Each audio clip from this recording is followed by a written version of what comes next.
And welcome back, everybody. CVAL West, we are finally here. We have come down. We are at the end of the split, end of all the splits, actually. Nationals coming up on the horizon. Daniel Jobin, Adam Choles, UBC SFU, one final match, man. How are we feeling about today? Honestly, pretty good. All things considered, we've come full circle from potentially having the All-Canadian Grand Finals in the fall to having one Canadian team that sort of underperformed in the winter, now to having an All-Canadian Grand Finals here. Canada stays on top. Absolutely no bias from Jobin and I, not like we're Canadian or anything. Nonetheless, I'm excited to see these two teams go at it. Of course, the Battle of BC, the Battle of Vancouver at that. These two schools 45 minutes away from each other, and both of them looking to try and claim their first CVAL title. It's going to be exciting. I can't wait to see what these teams have in store. Yeah, once again, both of these teams have qualified for nationals. We're at that stage right now where I think there might be a seed in the South and maybe somewhere off in the East there's a seed to be played for, but pretty much the bracket is going to be set. This last match, obviously, right? Bragging rights, prize money, scholarship money, all the rest of it. So you still want to try to get there. And seeing some of these teams in the bracket from some of these other regions, man, there is a lot of tough opponents in that early round. You do not want to find yourself in one of those tough first round matchups. Yeah, and looking at the, you know what, we'll go pull back the curtain a little bit and look at the scholarship money in regards to it. You know, it is a pretty big difference between first and second place. I believe the first place team gets 5,000 USD, which is even more in Canada. It's even better. So we It's like get $1 million. They get like, yeah, it's like $800,000 Canadian. That's how bad our currency is, by the way. All jokes aside, it's like 6,700 or something like that. So it's a nice chunk of change for them. Can help pay with tuition or for some of these graduating students and stuff. You know, that goes towards a couple of months of rent or something. You never know, especially with BC prices for that. But all that aside, I'm just really excited to see these two teams go at it today. Realistically, we've seen UBC sort of shine, especially in the fall. Didn't really see them much in the winter. Haven't seen them at all, actually, in the spring thus far. But they did make it through that winner's bracket and everything. And all things to look at that as well. We get some of those fun facts from them. We get to see that this has been a team that has been the most consistent out of all of the teams in the West, actually being the only team to qualify for that top 8 all 3 times. And they came second in the fall. They did very well in the winter, I believe a top 6 finish, and now they're guaranteed at least second here. Could be looking for a title. And Hammer and Pearson going to the same high school, always good to see that come through. And a little bit of last name jokes there. 2 Wongs don't make it right. From Marcus Ainub Wong. Always get to have a little bit of sense of humor with your name and everything. But honestly, this is a team that has played together. They've been the same 5 the entire year. They've always said, hey, listen, we don't scrim that much. We just sort of play for fun. We play. We trust our instincts. And honestly, it's taken them this far. Who needs scrims? Who needs practice? Who needs practice? Talking about practice? Talking about the game. Yeah, no, like you said, though, the thing in collegiate, keeping the same team around for a long time, very tough to do. It's even harder than in pro play, right? People graduate, people drop out of school, people transfer school. So to keep that same 5 the last 6-7 months, even if you haven't theoretically scrimmed that often, you've got lots of game time. They've got lots of CVAL under their belt, and right, they've been at the top of the top for pretty much the entire last 2 or 3 splits. So they're going to be a team feeling very confident going in. Obviously, their expectations are going to be to win, but there is a team across the board as well who, you know, they think they're pretty talented too. SFU, they think they want to come out and make a statement today. And honestly, they made a pretty good statement yesterday as well against CPP. We saw that game 1 and 2 performance from them where they were just able to dominate on the attacking side. Yes, CPP were able to flip the script on game 3 on Pearl, but coming back in on game 4, having an incredible performance from Kane on Sage. Not normally the person you'd expect to be opping, but was just lights out with that. Probably like 80% hit rate on those op shots and everything. Was absolutely outstanding for them. This entire team works so well together. They're another group of very close friends, IRL, in-game, all that sort of stuff. They've always got those fun facts about them. Unfortunately, we don't have any new fun facts. I'm curious to see if Juka actually grew an inch again after he won, or if he shrunk down a little bit. Not really sure. I think how his height fluctuates. I think his height, it goes like a Valorant deal where if you win, you get like 12R, and if you lose, you get like minus 36. Yeah, so then he just gained like a half an inch or something. Yeah, he's like 6'7.5", from like 6'11 to 6'7", and now 6'7.5" again. If he wins today, though, like back to 6'11". Yeah, you know what? That gets you enough. You know, you match MVP at that point. It's when you double. It's a double rank, double promotion.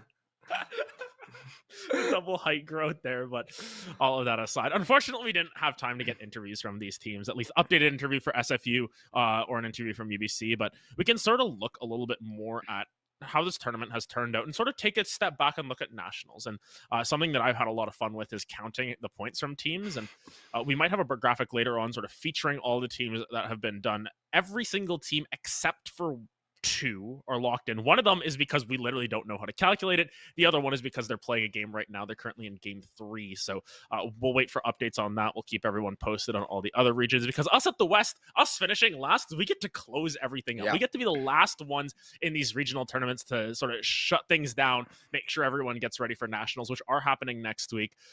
And honestly, I think that considering this is still technically the pilot project of CVAL, this entire year has been fantastic. Yeah, I mean, right, there's always going to be growing pains, especially, right, CLOL being kind of like, I don't want to say, like, necessarily maybe the most prestigious league, but it's one of the top 1 or 2. I think CRL and CLOL are probably the 2 best, I would say, as far as, like, developer-backed, well put together, lots and lots of support, tons of teams from all over the place that can play their way into these high-level tournaments. So it's very, very good to see lots of growth. I mean, especially with the West, how many different teams have we seen come and go? SGSU, right? They're the Titans. They look unbeatable. A couple players might be graduating. Some people might be leaving. Teams potentially are looking at their options in CVAL going forward. So there's so many moving parts still. The competition only ramping up, and right, as you've been seeing some of these matches play out the last couple of days, right? Seeing across the other regions, like teams like the Northwoods, Blinn, OC, Fisher. There's so many crazily good schools that are playing tons of T2 tournaments, lots of high-level experience, whether it was the Campus Clutch, all these other Brazil events. So the collegiate scene is popping right now. We're seeing a lot of these T2 players kind of shift into the scene as well. So many good matches to come up, and men, I cannot wait for nationals. Yeah, I'm super excited to see what comes through. But of course, to get there, we have to start with our map pick and bans here. And Haven Lotus being taken off the table makes a whole lot of sense. SFU taking away UBC's Haven that we've talked about a lot in previous tournaments. Haven't had much to look on it thus far, but they really, really like Haven.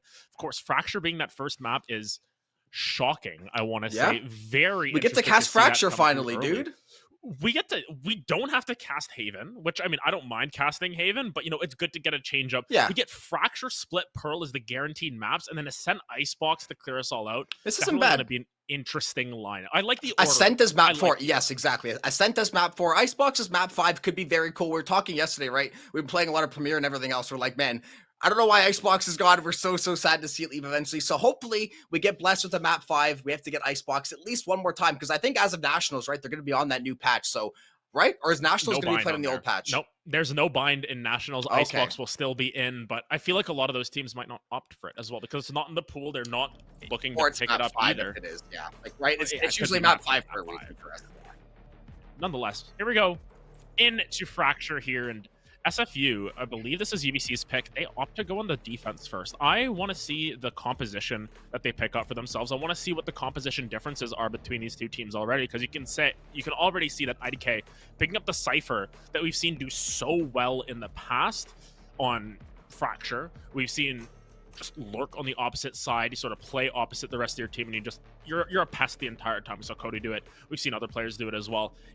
That is going to be my main point of contention here, because you get Jika on the I'm not gonna talk until it gets locked. I was waiting. I can tell you were like, is it gonna get? I mean, to be fair, we have seen this get locked in before in Fracture. I guess. Listen, a lot of pop flashes around corners. I guess the splash, especially for this UBC site, I think makes enough sense. But Reyna, obviously, right, very highly volatile pick. We usually see that 40 frag performance, where we see like 6 and 12. Can't really get anything going. Right, it's very, I guess, quote unquote, selfish pick, but it's a pick that has so much value if you can get it. Yeah, I'm extremely excited to see Kaho piloting the Reyna, and especially excited to see Kane pulling out the Jet as well. You know, you see this double duelist comp come through. It's very rare that we see that on a map outside of Split, it feels like, but they feel confident enough going into this that they're just going to frag out. The more interesting part of it all is the fact that this is Reyna on the defense start. You are fully acknowledging that you are going to be at a little bit of a disadvantage to open it up. You're really looking to use that for entry as opposed to, you know, retaking the site and all that. So that's sort of my major question mark when it comes down to it, that you pick the Reyna to start on the defense. But nonetheless, about to open up our CVAL West Grand Finals, Jobin. It's been a wild ride this entire year. We're all going to bring it to a close today, but between that could stand potentially 5 maps of Valorant.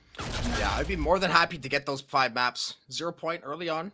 We're going to see both these teams. I'm expecting a very, very slow start to the series. Play the defaults, try to make the early reads, see what the other team might be cooking up, right? It is potentially going to be that 5 map series, so lots of time for adaptation, lots of time for adjustment, lots of time to kind of dwell things over. But right now, potentially looking to cross these ropes here. Look at the M's. Gonna go on a solo mission for the time being.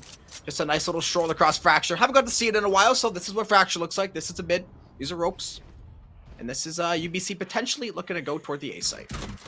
Yeah, going through bridge and this lurk from IDK just gives you so much information as well, because you're able to just group up, move over towards that opposite side of the map. And realistically, for SFU, they're sort of left in the dark about this. You can see Kyle just sort of jiggle peeking, but Kane able to pick up a kill of their own just through A main. Great angle, great shot from Kane. Yeah, Kane, I mean, we saw the operator play yesterday. It was probably the most impressive thing we saw the entire day. Just like you said, felt like it was 80 and 90% hit rate the entire day. So good to see that early shot. Kane, though, Kane is 1 HP. He's going to be tagged down a little bit. Hemmer going to find the first kill. So UBC going to answer back. Cajo find the trade there. Hemmer looking for the swing with the frenzy. Going to find the timing. Ooh, this trade from SFU is going to be so damn good. That is 3 back the other way. UBC, nice little attempt there, but they're going to get shut down nice and fast. Yeah, incredibly quick reaction, I want to say, from SFU. They were just able to sort of group up together. When Hammer came around that corner with the frenzy, that he was looking at 2-3 members on the opposite side. You're able to take down Kane, but at what cost? The rest of the team just sitting around that corner. I like this buy from them as well. Kane just going to sit on that Sheriff, try and potentially save up for an op early on here, whereas they're just giving all of those credits over to Kaho to pop off, have that agency on the Reyna. Of note, though, no Leers, as far as I could tell there. Might have them up. It's no Leers. Yeah, there's no Leers on the Reyna, so absolutely no util. Literally just looking to frag out. I mean, to be fair, that's kind of the good thing with Reyna, especially early on, right? You're only expecting maybe a couple pistol shots, just a little bit of chip damage. If you can find that kill, get that refresh, you're in a very, very, very nice time. But UBC scouting around B here. IDK trying to get some info, but the rest of these members going through tunnel here, trying to work up backside through arcade. KJ setup is going to be there. Nano Swarm up in tower. So SFU looking fairly ready for this. Split push on A happening at the same time. Spike now going to be rotated back over toward B. Slowly but surely trying to find any angles possible. You can see how much ground Pearson has been able to make up as well, but it's just going to be going into site blind. There's 3 members of SFU over on this site. They're able to find the pick on the Pearson as well. The issue is that everyone is rotating over to the stack just as Stu leaves. So this is interesting timing that they found, but now with time ticking down, they're starting to speed it up a little bit, and I think this sort of gives the signal that they're looking to try and make a hit onto the site. Yeah, getting ready to drop the smokes here. Crown and Hammer trying to leverage here. Bulldog lineup is going to be there. Crown 40 HP though. There's the setup though. Crown's going to find one. Yams. One pistol shot can answer back. Stu good with the Spectre there. Couple shots going through, but it's all going SFU's way. That is a nice little spray and pray. They're going to find all 5 kills. Only 1 member going to fall. A great job from Stu and Kaho to just sort of hold the line there for as long as possible, sort of play patiently, wait for the execute to come through from UBC. And those line smokes, they can be helpful if you know there's no one on site. They didn't have that information, and Kaho's just sitting at the back of site, able to shut them all down.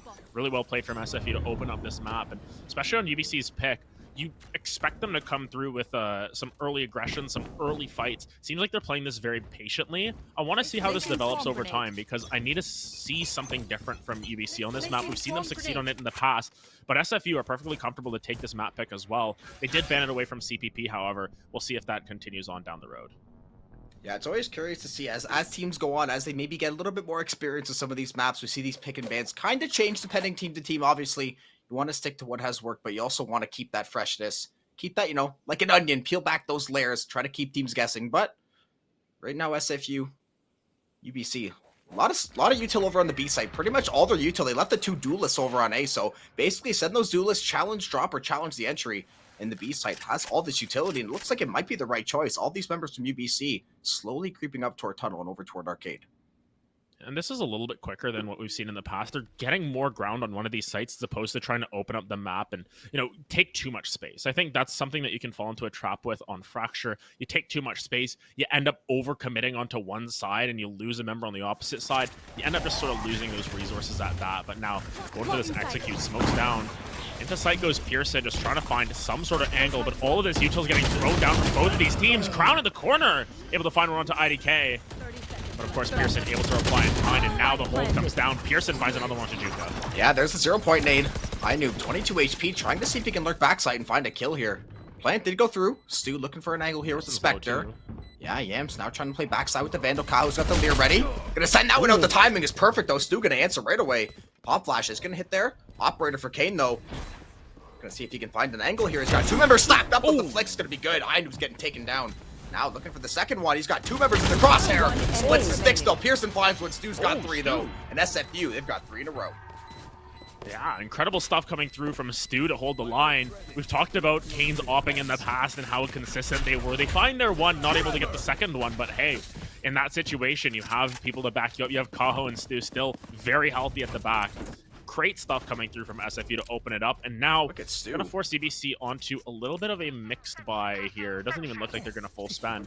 Yeah, Stu's got 7-0-1, Rolling Thunder already online. This is good stuff to see from Stu because, as we've mentioned, sort of the first couple times we saw Stu, it was maybe a little bit of stage nerves or something like that. Playing on the bigger stage, being a little bit nervous going into it, didn't have the greatest of performances. But yesterday had some strong performances and now is starting to scale up into that final form of SFU that we'd want to see coming down. Seeing the kills on the breach is impressive too, because you're usually playing off screen, setting up your teammates, trying to get the engage going. So to see that the fact that he is ready to swing off these fights, he's taking fights confidently. There's a microwave. Pearson's gonna get by it, but Kane, one with the operator. IDK's going down. The straight up from Juka. SFU once again rinsing UBC. That weapon advantage proving to be a little bit too much for the moment. Yams, you're stuck in a rock in a hard place, my friend. This Stinger's not gonna do you justice. Cow takes care of business. Great stuff. The Burnaby boys are coming down with a lot for UBC to handle right now. They've got that suburban grit about them. That's what it's all about. Suburban grit. The most oxymoronic statement I've ever heard in my life. Listen. It's sometimes living in the suburbs, you know, you got to make it tough. You know, you got to go to those strip malls that are run down, dilapidated. You got 3 stores that are open out of 20 slots available. Everyone's just going out there to hang with your friends after high school. That's what we're looking at here. That's the grit that SFU Flamingo have been made of here. UBC, they've got the nicer campus, all things considered, but hey, sometimes they get a little bit too lax looking at those flowers out there, and gonna take a timeout just to break things down. I like this timeout timing because you're on a full buy.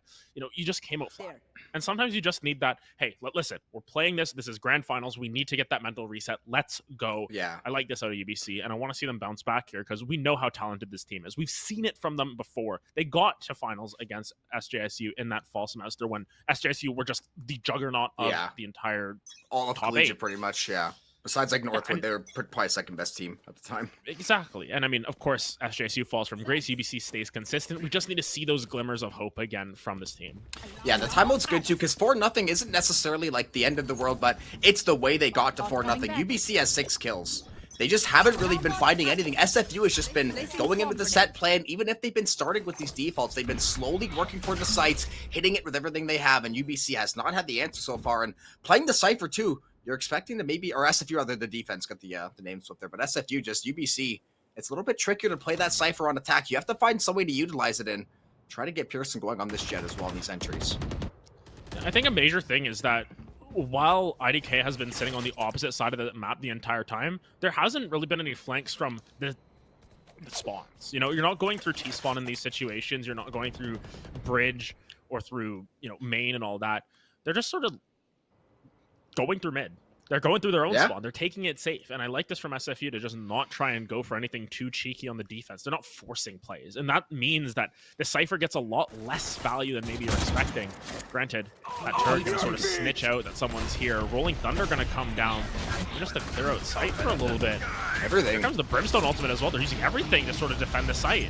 I don't necessarily hate this, though. They're trying to clear out the site here. SFU, though, still looking to block things off. Hammer finally going to get the plant started. There's the Rolling Thunder back the other way, though. Going to stop the plant just in time. There's the Judge to tower. Juka finds one. Looking for the second one.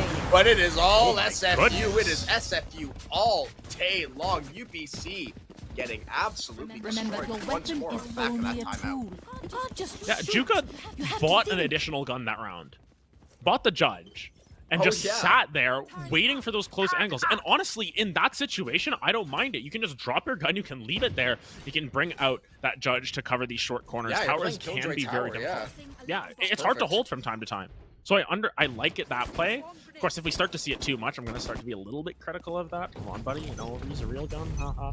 It was Crown who's doing it yesterday. Crown did yesterday. Yeah, I was going to say, listen, buddy. Don't worry. If it ain't broke, don't fix it. Kane, though, definitely not broken with the operator. Well, broken in the good way. This guy is very, very lethal on this guy. There's the blade storm though, looking for the challenge, but Kane says, here's the challenge, buddy. Kaho finds the kill on IDK as well. Now Kane looking to find one more. Can't find the shot. Hammer with the Sheriff. Pretty on point. Kaho's going to answer back with one more yet again. And I mean, it's a Sheriff and a Bulldog. UBC, they're going to try what they can here, but it's an SFU firing squad. At least UBC's got the spike, but they've got an uphill battle too. Oh, yeah, and you know, one duelist drops the op, the other one's able to pick it up here. Kaho can just hold that for themselves, and the Beard Bro is going to have to try and find some angle back onto site. These smokes have faded. You don't want to be peeking into that, especially not with a one-shot gun. Stu just going to find the rest. Stu has started this map off 11-0. And only one dead again. That's the thing to SFU. No one is dying. They are still alive every single round. It's 4 members up. They've bought 2 operators. Look at the credits. Look at this. 9K, 9K, 777. They are filthy rich. 6-0 game so far. Literally everything is going their way. Kaho hasn't died. Stu hasn't died. The side of UBC, they're only sitting at, what, 8 kills their total. So right now, they just haven't really found anything. This defense has just been way, way too much. I mean, right, and Juka just 2-2-1, playing the KG util perfectly. Doesn't need to even really do anything extra. Just play perfect fundamental Valorant.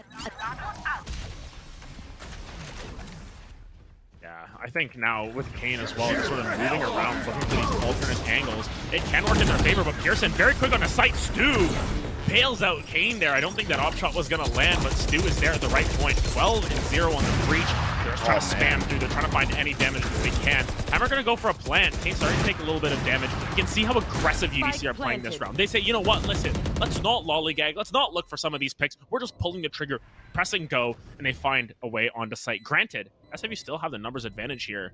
Gotta be very careful. Juka gets taken down by IDK. And now you have the neural theft if you so desire. Hammer finds a kill on the Kane. Crown goes down as well. And finally, UBC are able to get themselves on the board. All it took was for them to literally press W and go. And I like that, though. You don't want to see indecision, especially when teams fall behind. Sometimes we see they get, like, I don't want to say too, like, lazy, but there's, like, a little bit scared to make decisions. Like, they're a little bit more timid, a little bit more shy. Like, okay, we don't really want to make any more mistakes, especially right Fracture, quote-unquote, considered to be attack-sided by many people. UBC, you have 1 round so far in your attack, and that's a good round to get momentum going, but now you need to make sure you try to win at least 2 of the next 3, because you still don't want to let SFU walk away with 8 or 9 on the defense. You can't let them walk away with those advantages like that. Especially when it's your map pick. You need to make sure that you're confident on both sides of it. And granted, Fracture normally seen as slightly more attack favored. The fact that SFU have gotten 6 out of the first 7 is shocking, I want to say. But nonetheless. In the fashion they've gotten it is probably the shocking part. In the way that they've gotten it too. They're so rich at this point. You know, they've got 2 or 3 more buys still left in that bank. They should be good for most of the rest of the half unless there's a fatal flaw that comes down. At least for UBC here. We'll have another buy after this, at least because of Hammer's massive wallet at this point. But after that, it starts to get a little bit sketchy around the edges. So UBC need to start to piece together a couple of rounds in a row. That's a good way to find it. Kane just gets caught napping. Yeah, and early neural theft too, so they're going to scout out this info, maybe decide where they want to take the spike. But A, looking rather vacant, so they're going to go ahead and hit that one up. The neural theft going to scan with these 2 SFU members. Hammer going to get on the plant there. There's the fault line trying to stop things. Not going to work though. Juka gonna find a kill on IDK, so trying to even things up here. Low HP on Hammer as well, so a little bit of chip damage somewhere at some point there. UBC trying to lock the site down still. Kaho working backside door there, trying to find some timing, but when those doors open, it's gonna be in for a rude awakening. UBC's ready on the Aftershock. They're ready on the Empress too. Kaho finds a headshot, but the Aftershock does find the kill. That is a 1-for-1 back the other way. UBC looking low on HP. There's another smoke there trying to zone off. UBC looking for the stall here. SFU trying to go ahead of the go. There's Juka and Stu. Stu's got one. The defuse gets started by Juka. There's the flash though. SFU, Juka's on the defuse. Doesn't matter because SFU cleans up the rest of these members. 3 people still alive at the end of that PS. Oh my goodness. Stu and Crown woke up. They ate a balanced breakfast. They had probably the best lunch they've ever had. What is going on with these players? You know, Stu's 14-1. 14-1. If you saw that at like the end of the half, you'd be like, that guy is cracked. At the end of a game, even you'd be like, oh my god, that guy had an insane game. 8 rounds in. What did they put in the Stu, man? I don't. They put like he was cooking. PEDs in it or something. He's having a performance of a lifetime right now. Incredible stuff to see as well. And I want to see if this continues as well. Because if SFU are able to play up to Stu's level of play, if they're even able to get to half of it, they are going to be incredible here. And UBC picking this map, coming out a little bit flat. There's still some time to play. And I want to see if maybe this is just the warm-up map. Maybe if they're just sort of getting acquiesced with everything. Well, but SFU have come out of the gate strong, firing all cylinders. I'll say UBC's feeling a little bit, they're feeling warmed up because they're getting scorched right now. And this buy once more, UBC kind of forced to force, I guess. They have the Stinger, they have all these rifles. If they lose this one again, the buy is not going to be that congruent for the next round. So they have to make sure, at the very least, they try to start to take away a few guns. But the other side, the economy is still looking damn good as UBC slowly defaults back through arcade here. All these members stacked up. One member lurking over toward A, though. Looks like it's going to be iNoob, just maybe trying to scout out, bait a little bit. The rest of these members. 45 seconds left, too. They're going to be running into the microwave last second. Yeah, of course, the microwave is on the opposite side of the map. There's 4 through arcade. It's just if Kane can find the shot. Fires will not going to land. A couple too many smokes to contend with. But now Sight going to be in favor of the side of UBC. Juka going to be able to hold their own up in tower once again. Pearson goes down. Juka's still really healthy as well, and I think they're going to be scared of peeking that Hammer, though. Going to be able to answer in kind. Spike still hasn't been planted yet. Spike is in the hands of Hammer. That plant on site there will finally get down. Just going to miss the timing on the Rolling Thunder as IDK finds Kaho. Yeah, that timing was everything, because now the plant is down. Kaho gets traded down. SFU slowly losing their advantages. UBC set up very nicely here. There's the crossfire. IDK takes down Kane. Flash going to be good on to Stu. He's going to get tagged by everything. Hammer going to finish the job there. UBC, a much-needed round to get back. Yeah, a big round for them. They're able to find multiple members and hold onto 4 of their guns as well. It's good to see them show a little bit more life there. Yes, Stu is having a great performance, but expecting a 1v4 out of someone, especially in that scenario on Fracture, where there's so many different angles of approach, no, not gonna happen. It just won't happen a majority of the time. As much as we'd love to see that happen, Stu, human. Still, at the end of the day, still human, despite what has seemed to be quite the inhuman performance thus far. Crazy stuff coming down. UBC showing that they're still not to be trifled with, and if they can start to piece together a couple more rounds here going into the half, that momentum that we talk about is going to start to shift over, and then SFU are going to start to become on the ropes, and that night forcing out these early nades is incredible. As now Juka sort of left alone on site without a whole lot as IDK takes a chunk of damage on the way in, still trying to peek it. Yeah, they both trade each other. I think 84 and 70 there, so pretty even trades. Kaho, though, is going to finish the job. Flash getting ready. iNoob going to back off. For UBC, they got the plant. They have the orbital strike as well, so they're going to go play this post plant. There's the lockdown, though. Trying to zone off UBC. Trying to make either force that orbital strike. Yams, though, takes down Kane to force things out. There's the aftershock, too. They're going to stall things out. Stu's going to find a kill, though. Orbital strike still in the back pocket. Defuse is going to get started. Kaho looking for the half. Going to get it. Orbital strike not going to get popped in SFU. What? Hey, why not? 4 alive. Defuse. Just a bit of a strange play. I think they just took the fight to UBC. Didn't really let them get that post plant set up, and they just won every gunfight. I think Juka picked up 2 there. Yeah, Juka just went through tunnel and caught Hammer on his iPad. Yeah, he was calling it in, yeah. Yeah, he was trying to pull it down and wasn't able to get it off in time before Juka came around that corner, cuts them off, and good rotations coming down. Juka takes contact in tower, rotates all the way off of site, down through tunnel, knowing that they have to go one of these 2 ways. Either he's going to catch them on his side in arcade or on the opposite side in B main. Great plays coming down. Of course, still some credits left for EBC. They still got the full buy coming down, but SFU's defense has looked quite good thus far. Yeah, every single setup right now has just been so ready. Be it once more, though, UBC, they're 5-stack. They got the Brimstim. Well, I say 5-stack. IDK, he's lurking over by A, trying to wait for Kane to pop up, maybe. But the plant's going to go down. UBC going to find the plant nice and early. There's the orbital strike, though. See if they can find anything. Juka waiting for a member to possibly run towards tower, but nothing going. iNoob's going to find one. Juka answers back. SFU looking to find the timing here. Juka trying to find his way through the cloud burst. Diffuse going to get started. Hammer does have the orbital strike. Juka's going to get the half. The aftershock. Going to buy some time there. Bomb still ticking away here. SFU Harrison running the tower. Orbital strike in the volley. They're going to find the kill, though. That is a beautiful job by IDK. UBC, they're going to stall things out just enough. It looks like SFU, they have to go. They have to try and find something. Volley really stalling it out. Nice no-scope from Kane. Not sure if they're going to be able to get themselves out of this situation here. Time ticking as Yams finds the last couple of kills there. Stunned up, still gets the shot down. Last round before the switch. Sometimes just things go your way, but at the end of the day, UBC still securing up that round.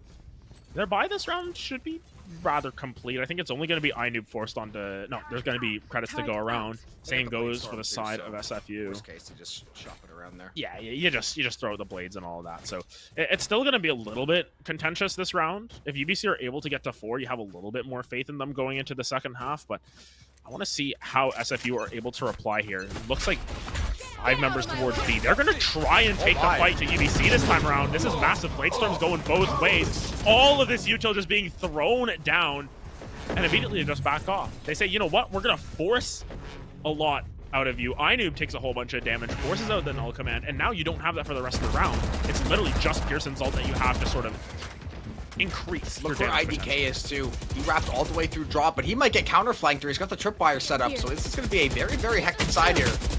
The ace like getting jockeyed for, sprayed onto the smoke. Pearson down to 56. Hemmer once more going to find the plant.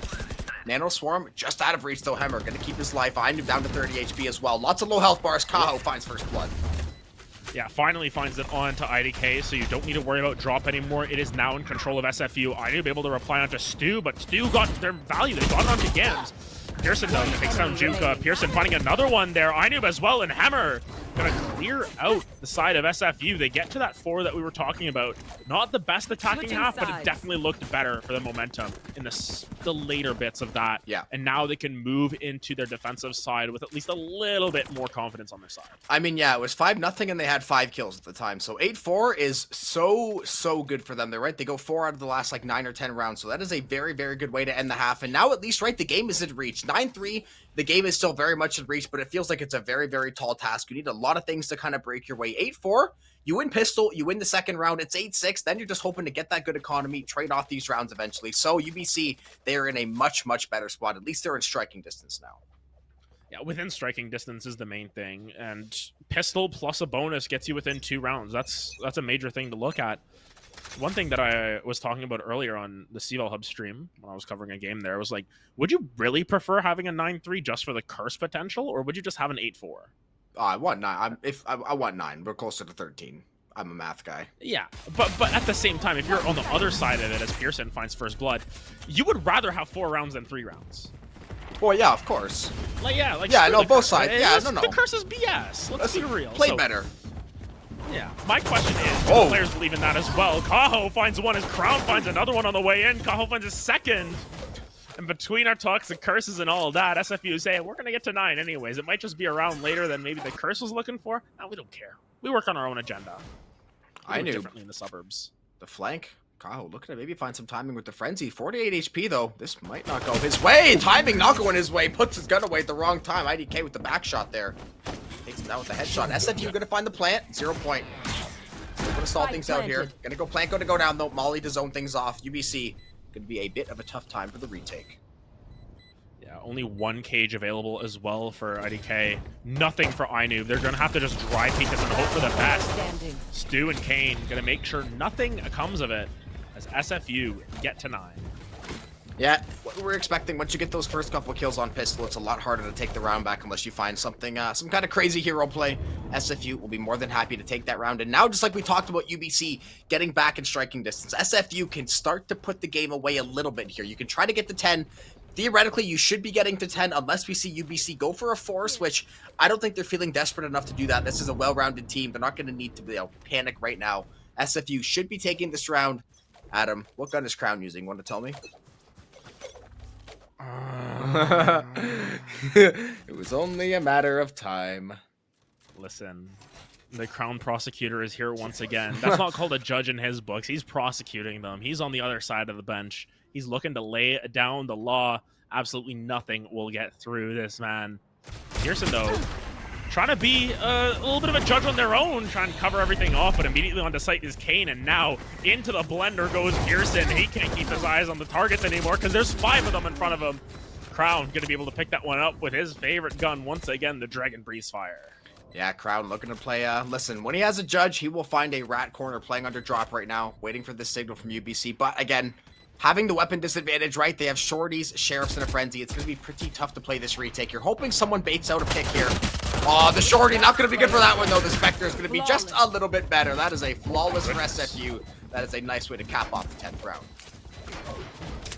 Very quick. Just snap of their fingers and they go. They know what they wanted. I like it. It works. It works for them. You know, Kaho is able to, once again, buy up, get a little bit more of that firepower and be able to lead the charge in there. Stu has still been having an absolutely marvelous performance. 4 deaths for 4 round losses. That's all they've got as a sort of That's crazy. red mark This is against a their crazy name. stat line for a breach too. Like literally breach on map 1. You are the off-screen initiator. You're like playing the engaged support basically in League of Legends. Like you're playing Nautilus.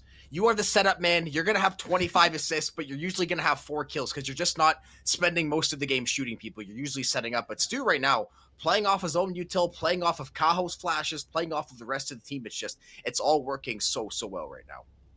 Yeah, working incredibly well for them. And I think for UBC, they've sort of realized that maybe they let this game get out of reach a little bit too quickly. You know, it was a 7-1 scoreline for SFU, and while UBC were able to reply back a little bit, SFU have come into their attacking half feeling just as confident. This was a map that they banned against CPP. I start to wonder if maybe they should have banned a different map, because they look so good on Fracture still. You know, maybe they were just giving false sense of security. Maybe they're just baiting us all. That would be that'd be quite the elaborate ruse. I'm not so sure they're playing 8D chess there, but honestly, not that a lot of it doesn't come down to team play, but I don't think any of us expected Stu to have a 20 kill first half. Basically, that is just something any player, right? If you get 20 in the first half, like in theory, a 40 kill game is not a pop off game. It is a takeover statement game. That is a game where you're like, okay, 400 plus ACS, I dominated the server, and he's on pace to do that right now. And when you have a player winning every single aim duel, it seems it just opens up the floor so much more for the rest of the players. The only thing stopping him from getting 40 kills is the fact that the game might end before he gets to that point. Juka finds an early pick onto Pearson. Ooh, look at Hammer. You can see UBC. They're trying to come around the back end here, but Stu and Juka are far too aware of this situation. Oh my. Yams lining it up here. Hammer finds one, and Juka says, hey, I'm not going to mess with that. I'm getting out. Meanwhile, look at this. All these members have pushed the opposite way. They've been pushing towards A this entire time. They've set UBC into a false sense of security, Juka. And now you're playing backwards. You have to retake your site. But look at where Juka is. Juka's just lurking once again. He's going to try and catch them on a lurk once just from behind. Adam, this is that random killjoy from yesterday when we were playing Premier, just lurking off-site, one off every single time. And honestly, it's kind of the good way to play a Sentinel. If your killjoy setup isn't over there, like, why not go be that lurking rat? Because you can find flanks like that. Exactly, the setup, Chuka, hard work pays off. And now crowned with the judge. We've seen this movie before, baby. That's the trilogy. He's got 2, though. IDK trades it back. Now it's all on himself, though. He's got 3 SFU members to fight through. It's going to be a very tall order. Probably looking to steal away a weapon right now at this point.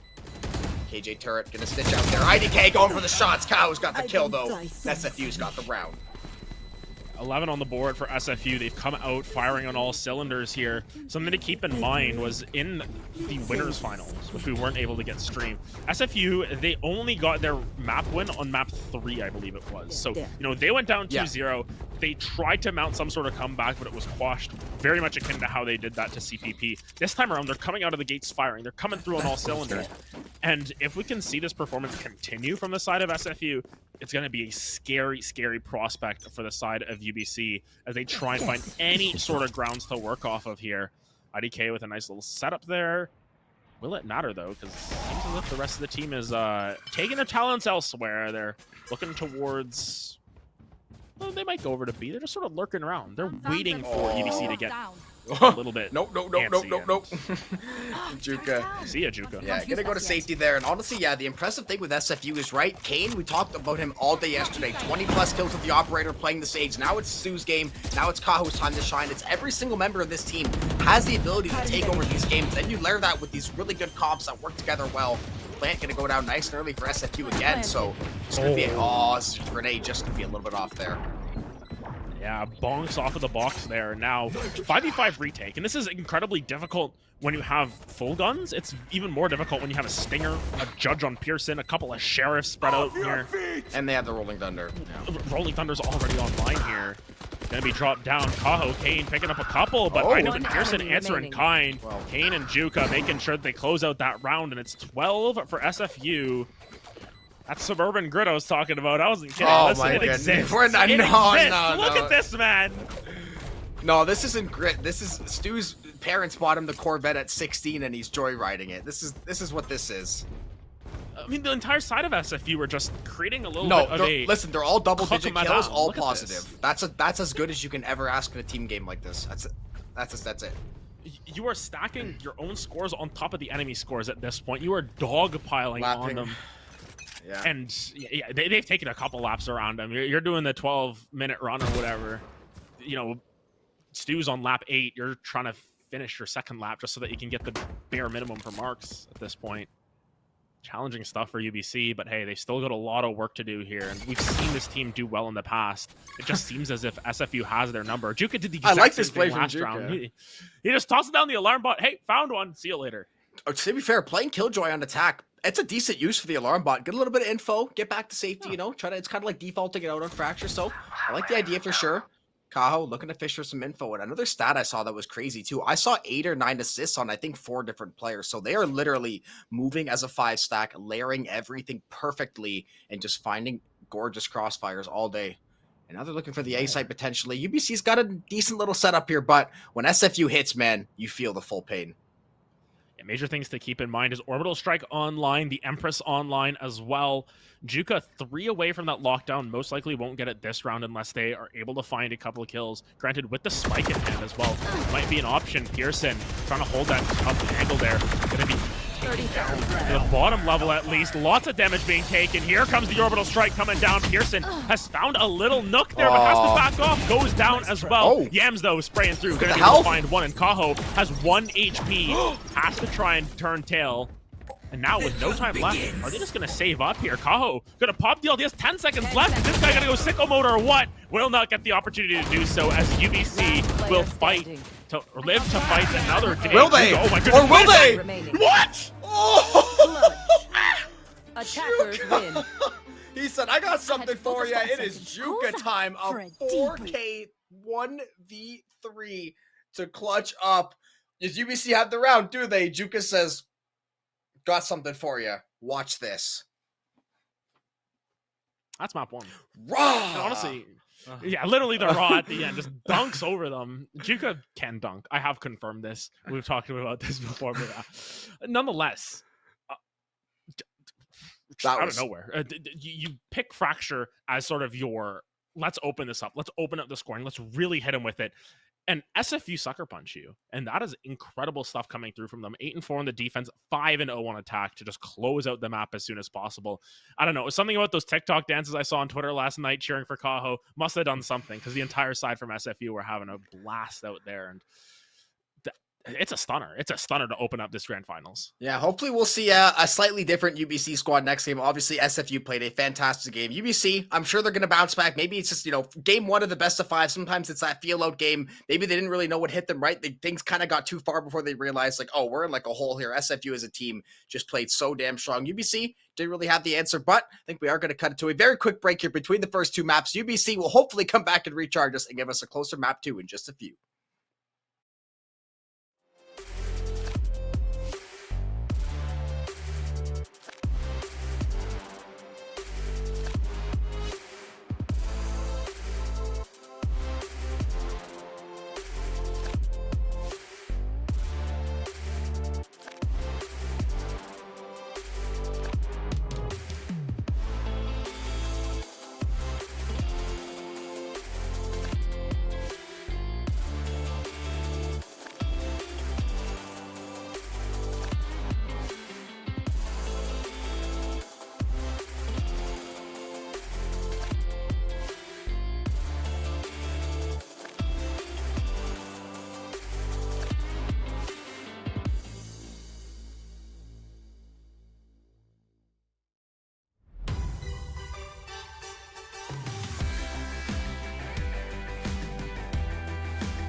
And welcome back, and everybody. CVAL West Grand Finals, SFU taking on UBC, or rather, taking down UBC in Map 1. Fracture was 13-4, and that game never felt close. SFU got off to a 5-0 start, did not lose a single round in the second half of the game on attack. It was that 8-4 first half. They closed things down pretty easily in the second half.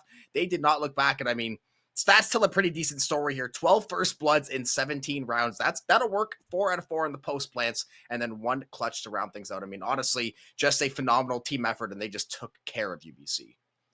Yeah, they took care of business when it mattered, and that's what it comes down to. Whatever team comes out as the better team on the day, grand finals or not, it does end up meaning a whole lot. And we've seen some crazy things happen in the finals before. Last split, we had our double reverse sweep back-to-back and all that. But, we can't expect that all the time. It's very likely that SFU have just shown up. They've come through with this performance, and UBC are going to have to reply soon. They're going to have to show us some signs of life, because it just felt as if they sort of rolled over and died in a lot of those situations. And I mean, you look at the scoreboards and everything. Stu, fantastic performance overall. 19-7 on the breach, that agent that gets down and dirty. Juco with an incredible clip at the end where both of us were like, okay, yeah, the round's over. He has 3 seconds to find 3, and he does it. You know what? Bullets don't take that long to fire. And, we were doubting, able to pull it out. But I think for the side of UBC, they need to bring a new flair into this next map. They need to be able to reply. I believe it's on split as well. I assume they're picking the defense first, and we need to see something come through like an 8-4, 9-3 half and really stick it to SFU to make us believe a little bit more as well, for us to see that sign that this is a team that really has established themselves as one of the best in the West. Because of course, nationals are a week away. These recency bias will become a thing. If we see a flat performance out of UBC, we start to get worried when nationals come around. If SFU look like the strongest team possible here, we're gonna say, hey, SFU, look at some of your matchups. You might be in for a good surprise there.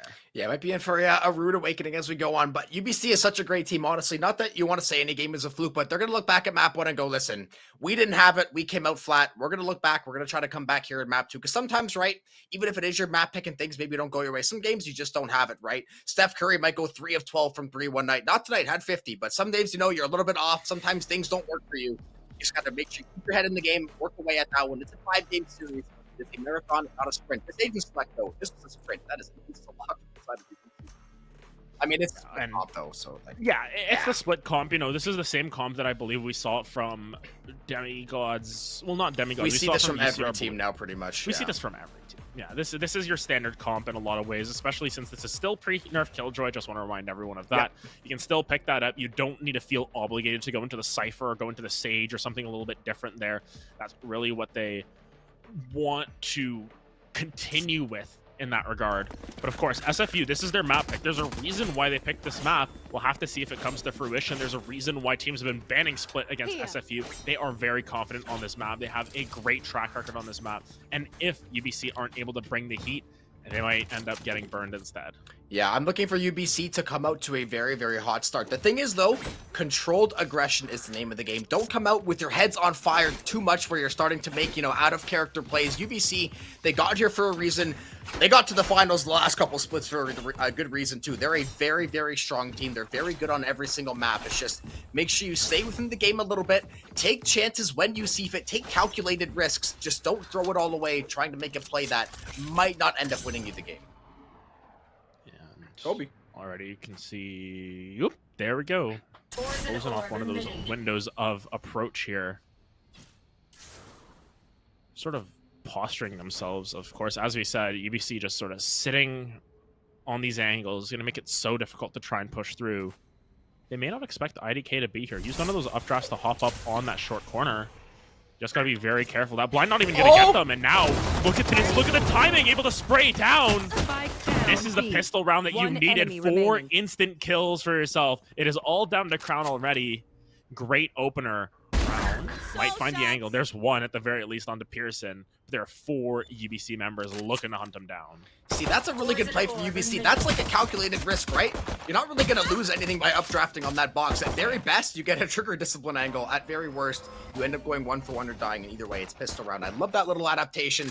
Nice. It's good to see that, right? UBC came in because usually you don't always see the jet go up there. It's like you came in, you thought about this, you had at least some kind of small idea, right? It's like going for that level 1 kind of cheeky little play, right? You just try to cheese the game a little bit, get that early advantage.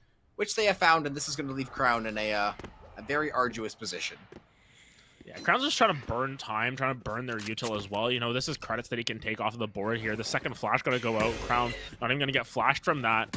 Yams. I've been caught napping there, but, you know, one shot is going to be all it takes. Left. 3 members now peeking out. Crown, rude awakening as multiple members are there. It's going to be the round going over to UBC. Great stuff coming through from them on the pistol, and this is what we need to see from them. They come through, they come out revitalized, and they come out with a big pistol round win. Yeah, exactly the start we're looking for. UBC tried to get off to this good start. Split considered to be defense-sided, so UBC, honestly, I'm looking for 8 this game. Yes, 7-5 is still a good half, but the way map 1 went, I really want UBC to try to come out, make a statement, try to get so far ahead of SFU in a sense where you can really start to put the hammer down on them. But SFU, they're a team, they love to fight. They're a very, very scrappy team. They're not going to go away. Unfortunately, round 2, they kind of have to go away. So they're going to have the sheriffs and the shorties, and they're going to try their best here. Yeah, going to be a little bit of a rollover and trying to find at least anything. You know, find a couple of kills, maybe make something spicy out of it. I like this, though. Pushing through. I don't like that from Crown, though. Peeking down right into the face of IDK. Oh, the judge. Gone Judge with for shorty. full shields. Ooh. Full shields frenzy combos. Pearson able to answer back. But look at what IDK has in their hands now. They're going to feel quite good going up against Kane. So surely Kane doesn't go 2-for-0 with a shorty against the judge, right? Surely. You'd think not, but still just biding their time. And at the very least, they took one of these guns off the board. Pearson, you're going to have to be forced onto a sheriff or something the next round. They're sort of playing a little bit slower, though. Kane might just be the bait here. 4 HP. You just got to try and find anyone there. Yeah, I'm just going to find Kaho first, actually, then takes down Kane. And now the rest of the team starting to just run out of room. Juka's found their way onto site, but they forgot something.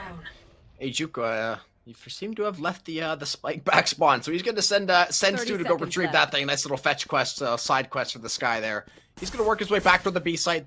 I think they should be able to get the plant down. I don't suspect UBC will be able to get a counter in time, so plant should get down. A couple hundred credits in the back pocket. Juka maybe going to go for the lurk here, but it looks like someone might be ready for him. IDK, or Hemmer rather, going to get tagged up once, Juka. Just going to tell him, hey, I'm here. I'm going to let you know what's up. Noob, working toward tower here. Juka trying to rat with the sheriff, though. Potentially find a nice little angle, but Inoob's got the timing. Now it's all on Stu. 1v4, seeing if he can find a cheeky little right click, but it'll be an Inoob 4K for UBC, and that'll be 2 in a row. Good stuff coming through from them. They hold the line once again. Good opener, I want to say. They're open. The first, like, 15, 20 seconds of the round have been excellent coming through from UBC thus far, getting themselves that second round in their favor. They're looking quite good. Pearson's really the only one who fell fatal there, and it was because of a shorty, and the shorty is just, you know, it's the judge but cheaper, a little bit more cringe from time to time. So nonetheless, isn't more I don't know, arguably. Yeah, you were pretty anti-judge yesterday. What's all this? I think the shorty's better now. You've changed. Listen, but both of them are sort of reformed. Cringe. Rare reformed. The shorty's still cringe. You know what? Both of them are cringe. Yeah, I'm not a shotgun enjoyer, but I also don't really play like an Astra or like a Viper, so I'm not usually one in position to use them, but right, like every game they have their place. 90k, he's got his place with the operator, and that place is right in Juka's head. Pops it down, tons of damage coming through, and Juka not going to be able to live to tell the tale. This one way is just so devastating for the side of SFU, because it doesn't give them safe passage across either. They're just at the mercy of UBC standing on the other side there. Even going to be a snakebite coming down, makes the dog absolutely useless. Great timing on that from Inoob to just slow them all down. And now, what do you do if you are UBC? Seems as if they're just taking their time holding these angles, and SFU, UBC are just perfectly content to just sit in their sights, hold these angles, and force SFU to make mistakes. Yeah, they still have their like half force. They have the judges, they have the SMG, so having SFU play into you is going to be the best way to find these picks. Hemmer looking to get some info there. There's the well, there's the dash though, there's the Spectre spray. Dude, I didn't play, not gonna be enough. Hemmer gonna get the well going too. The timing is perfect, the well and the raise nade. UBC finding a boatload of picks there. 30 seconds left. And navigate the Astra Star with the judge here. Riding behind the box though, trying to see if anyone will walk into that crosshair. Pearson trying to wait for Crown potentially to cross his hair. Stu's gonna find one. Crown has absolutely positively no idea that there is a world of hurt awaiting him. There's the orb. That's going to be the time to go. Stu, though, Gonna find the kill. Couple of judge shots. Gonna 10 go a little bit seconds wayside there. IDK with the Last op player though. standing. Nothing Spike wayside about down that one. B. That's another kill. This is a 3 HP Sky that will be going to save. And honestly, that's the best you can hope for there. Lucky that no one else was sort of chasing them down there. The judge shot was so close there. I think a little bit of an overheat from Pearson, just having to aim at 2 people at the same time, but does substantial damage there. At the very least, takes away Stu's shields.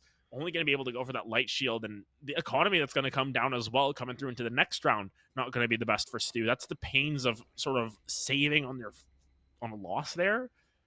You'd kind of hope to get those extra credits, maybe be able to afford a sheriff or something, maybe a stinger, but at the very least, should still be able to afford. And I think they're rotating that around onto Kane, trusting in their veteran, trusting in the IGL to just sort of lead them through with that Phantom. Yeah, luckily for them, Operator not going to have to be worried about for the time being, at least as they go to the A site. Oh, playing ropes though, Pearson. That's a great little angle. 1 HP over on Kane. Gonna need some sky healing there. Kaho working underneath ropes there. Yams. Next to Juka though. Juka's gonna find the timing, but Yams finds the kill. Kaho is gonna use that stinger and find the finishing blow there. Kane's got 8 HP. Stingers or Seekers rather going live. Trying to scout out UBC here. I knew working backside. Looks like the A side's gonna be open enough though. Stu looking for the plant. Kane gonna work his backside as well. Plant gonna come down by Crown now. SFU gotta play retake. Yeah, and the main thing as well is that Stu doesn't actually have the heals. Wasn't able to buy up any util. Used all of that last round. Ends up just leaving Kane on a little bit of an island. 8 HP, gonna have to try and make something happen with this stinger. I like that they swapped around the Phantom onto someone else though. He's basically given everyone else guns. Says, hey, if they kill me, they're not getting anything back. They're stuck with a stinger. Kaho though. Stuck in a really challenging position. They're just sort of spraying through. There's so many smokes here, but great angle coming down. Crown finds a couple. Hammer gonna try and clutch out this round. Crown now has 5 HP, but coming through from heaven is Stu. The Sky falls down. Well, the Sky comes down onto the Astra. Man, that's a hard one, because Astra wants the Sky to fall. Sky is an agent. Oh. It worked better in my head. There's something poetic in there somewhere, whether it's, you know, whether it's a good poem or not, that's the real question. I'm not getting a Pulitzer Prize anytime soon for that one. Yeah, no, I ain't no poet, as a wise man once said, being me there. But SFU, they're gonna pick up the Operator now. Kane gonna see if he can get going now. IDK been on the Operator the entire game. Now is gonna have to rebuy that one up though. So 0 credits. So UBC gonna force everything into this round. Gonna take 1 or 2 bullets there for his trouble. Nothing major though. Guiding light for info. Nothing gonna be garnered though. Bit of a default for SFU, trying to split push right now. Operator lurking down ramp. Other 2 members, double controllers working toward B. Everyone that wants to fight working toward A. They're just sort of defaulting this round. I like this on split, where you play towards your extremities, try and maybe push towards mid around 45 seconds if that's the angle, or just continue to hold these, wait for them to get a little bit antsy. Poison's off. You can see just willing to throw little bits of utility, throw them off of the course of things, and with IDK on off as well as Kane on the opposite side with that Operator, gotta be incredibly careful. There is lots of potential on both sides, and Kane doesn't want to reveal that they have the op either, so they're just gonna back off. Yeah, smart to use the pistol to shoot that one down, because now they don't know. Ooh. Oh, well, they know now the Operator shot. The op shot gonna go a little bit wide there. Kane looking for some timing though in the reswing. A couple members dropping into A though. He's challenging a lot of this team though. UBC, they are ready for this. Kane's got 1, looking for the second one. The judge though, gonna be a tricky answer. There's a blast pack. There's the paint shell. Kane still trapped backside ramp here. Pearson looking to make contact with this judge though. This could be the absolute best judge play you've ever seen. Kane for the pop blaster, guiding light over the top. Pearson finds one. Crown and Powell gonna answer back though. It's a 1-for-1 back and forth. SFU though will get the advantage and they'll find the plant. And IDK has to drop the op as well. You can't be trusted to retake a site with that. Crown almost got caught on the timing there. IDK now in a little bit of trouble, has to try and push through, but it's a 1v2. Doesn't know where they are. Juka's still very healthy. They're playing Ring Around the Rosie right now. No one has caught wind of it. Finally, someone's going to take that peek. It's Juka to shut it down as SFU find themselves a second round here on.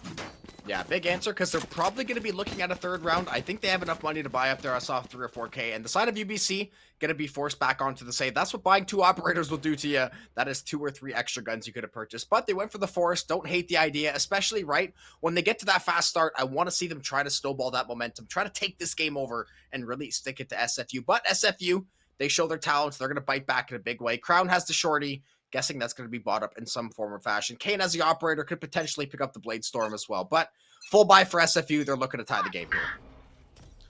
Yeah, looking to continue this push forward on the attack.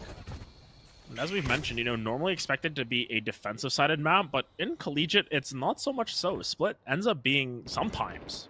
I will say sometimes. There are caveats to this. It sometimes just ends up being attacker-sided. Especially with these double duelists on both sides, you know, mirrored comps across the board. Maybe that's what UBC are waiting for as well. It could just end up being a 6-6 half, and we just go to, you know, 4 or 5 overtimes. It wouldn't be out of the realm of possibility here on a map like Split, but Kaho making sure that IDK is out of the realm of possibility for this round. Yeah, caught him out in mid there. Again, they're on the pistol, so they're trying to go find that lurk. Find the Sheriff headshot. There's the divide, though. Pearson's gonna get in there. There's a showstopper. Kyle's gonna find one, but UBC is answering back in a big way. Pearson's got 2. He's looking for more. It's a battle of the raises right now, but Pearson's got 3 on the round. Juka and Yams trade, but UBC walks out on top. Yeah, Yams the last man on site, able to hold it down. Sheriff shots, man. It's Thrifties, it's Sheriffs in Collegiate where they just come out of nowhere. And now the economy from SFU starts to go into the flux here as they are now forced to, you know, full buy up with their last remaining credits. I mean that UBC all of a sudden have that economic advantage back in their favor. Interesting turn of events here. These two schools, as we mentioned, very close in proximity, basically the same metropolitan area. We don't know how close these schools actually are in terms of, like, the players and everything. They could just be, you know, tossing down all the trash talk and all chat for all we know. Very, very much possible, I think.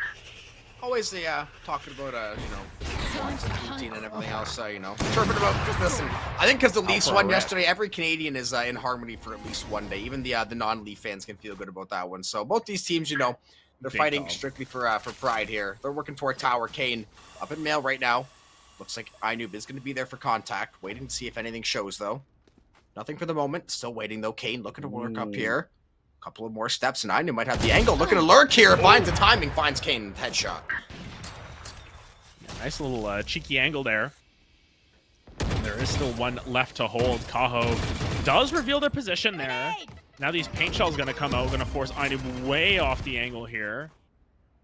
But still, SFU has not made a whole lot of ground here. They've sort of been stuck through mid here for the last minute or so, and now finally they might have an angle to try and push forward with this Astra smoke, but they still haven't cleared sight. They still don't really know what's going on the rest of the map here. IDK and Hammer both dodging away from that smoke. Hammer gonna find that kill in the stew, and now the pinch has to come down. They need to try and find the spike plant. Still going to be challenging, but here comes the Viper's Pit from Juka to at least buy a little bit of space. IDK immediately shuts it down. 10 seconds. Yeah, Pit going down right away to the shorty. That's going to be a bit of a sore spot. Plant going to get restarted now. Guiding Light going to try to scout out some info here. Plant goes through for Crown. Yams going to get taken down. Nice little blast back up. Not going to land anywhere, though. Maybe to fake out Pearson, though, on the flanks got 2. And just like that, UBC cleans up once more. Great round from UBC. They just forced the agenda. Forced them to take as long as possible to get onto this B site. And SFU just didn't have the secret sauce to make sure it counted. Good Viper Spit coming down, but IDK just had the drop on it. Sort of caught Juka looking the wrong way. And now SFU are forced onto a save despite them having that little economic advantage 2 rounds ago. That's how quickly this game can flip around. And this defense is holding strong thus far for UBC. They're feeling pretty good about their situation. The ults in terms of that, Kane gonna probably pop those knives these round. The Viper's Pit available for Inoob. The wall from Hammer just makes it so difficult for Flamingo to find any sort of ground as well in their own regard. Yeah, we're probably going to see this mid Viper Pit. Yeah, I know SFU's on the save, but mid Viper Pit pretty much takes away the mid from the rest of the game there. So SFU, though, being on this save round, they might just challenge this one. They're going to go with the Blade Storm, double blast pack out, trying to navigate the pit. Him and Kane will gain access to ropes, but SFU did lose Juka in the process. So Viper down. Kane looking for some action here, though. Look at the flank from the side of UBC. Crown gonna find one. Pearson answers back, though. Oh, Pearson caught between all these members. He's gonna find another 3K, though. Starting to take over this game a little bit. Sight is gonna be open, though. So for all that back and forth, SFU, they are gonna walk away and find a plant. Right? Yeah. Right? The spike is... They might try and rotate around. Well, speaking of that, it is all down to Kane now. Has the Stinger, has those knives, 1v3. Would be out of the realm of possibility for Kane to be able to do this. It's more so in the fashion that they're able to do it, as Inoob is just chilling around the corner here. with the judge as well. Kane is about to get a face full of Chrono Void. 6th round for the side of UBC as they continue to hold their defensive half. This is what we expected out of them in game 1, and they're delivering on it now. Yeah, I think the biggest thing too is Pearson is delivering in a big way. I think that's 3-3Ks. I know he's only 10 and 7, but I think 3 of those rounds he ended up getting triple kills, and they were critical ones too. Is when SFU somehow finds a kill to get back in the round, the numbers start to even out, and then Pearson just instantly shuts down 2 members, completely swings fortune back in his way. And UBC, right? It's just a better team effort this time around. This is the UBC we were expecting to see. And yes, it is defense, it is split, but they're still going out there and they're still performing at a much higher level just on face value. Yeah, and that's a major thing as well. You just have to go with the eye test. And sort of that's our job, that's chat's job, that's everyone's job to sort of go off of eye test. And UBC look like a different team this time around. They're playing more cohesively. You're getting those performances from Pearson, from IDK, from everyone on them. Just getting those individual performances as well as the team play.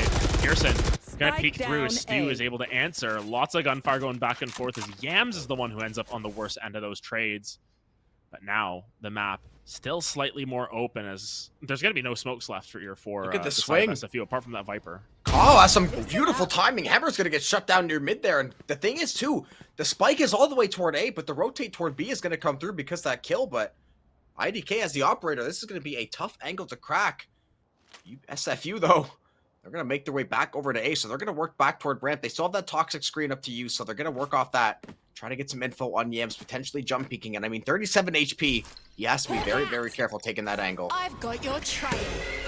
Of course, Seeker's going to be popped as well. Seems as if they want to pull the trigger on this. Stu gonna toss him out, and unfortunately will not get anything. Oh, gets a kill on the way in actually from it. All those Seekers though gonna be shot down by Yams there. You are not allowed to put the Yams in the Stew this time. You can only put the cabbage in that one.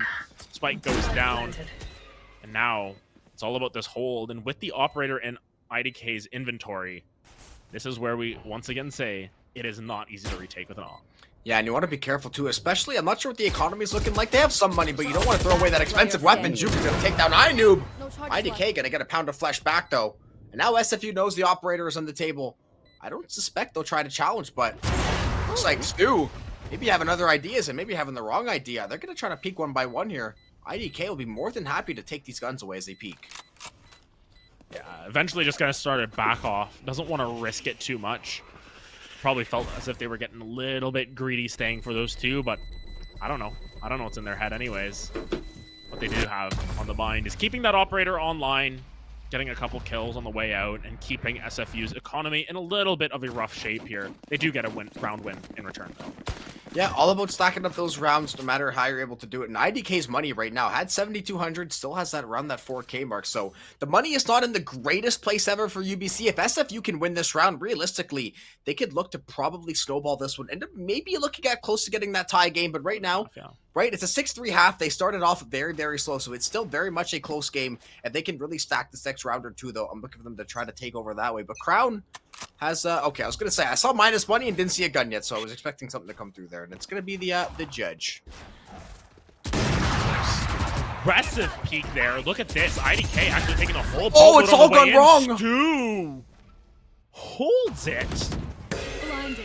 IDK gonna get healed back up at the very least, but Stu got the animal spirit in them there, peeking into 2 of them and just holds the line. Doesn't even get hit with the showstopper as Rosa. Oh, they're going to go for the A side too, I think. Once they realized they got the AWP off the spot, and that was the thing too, UBC.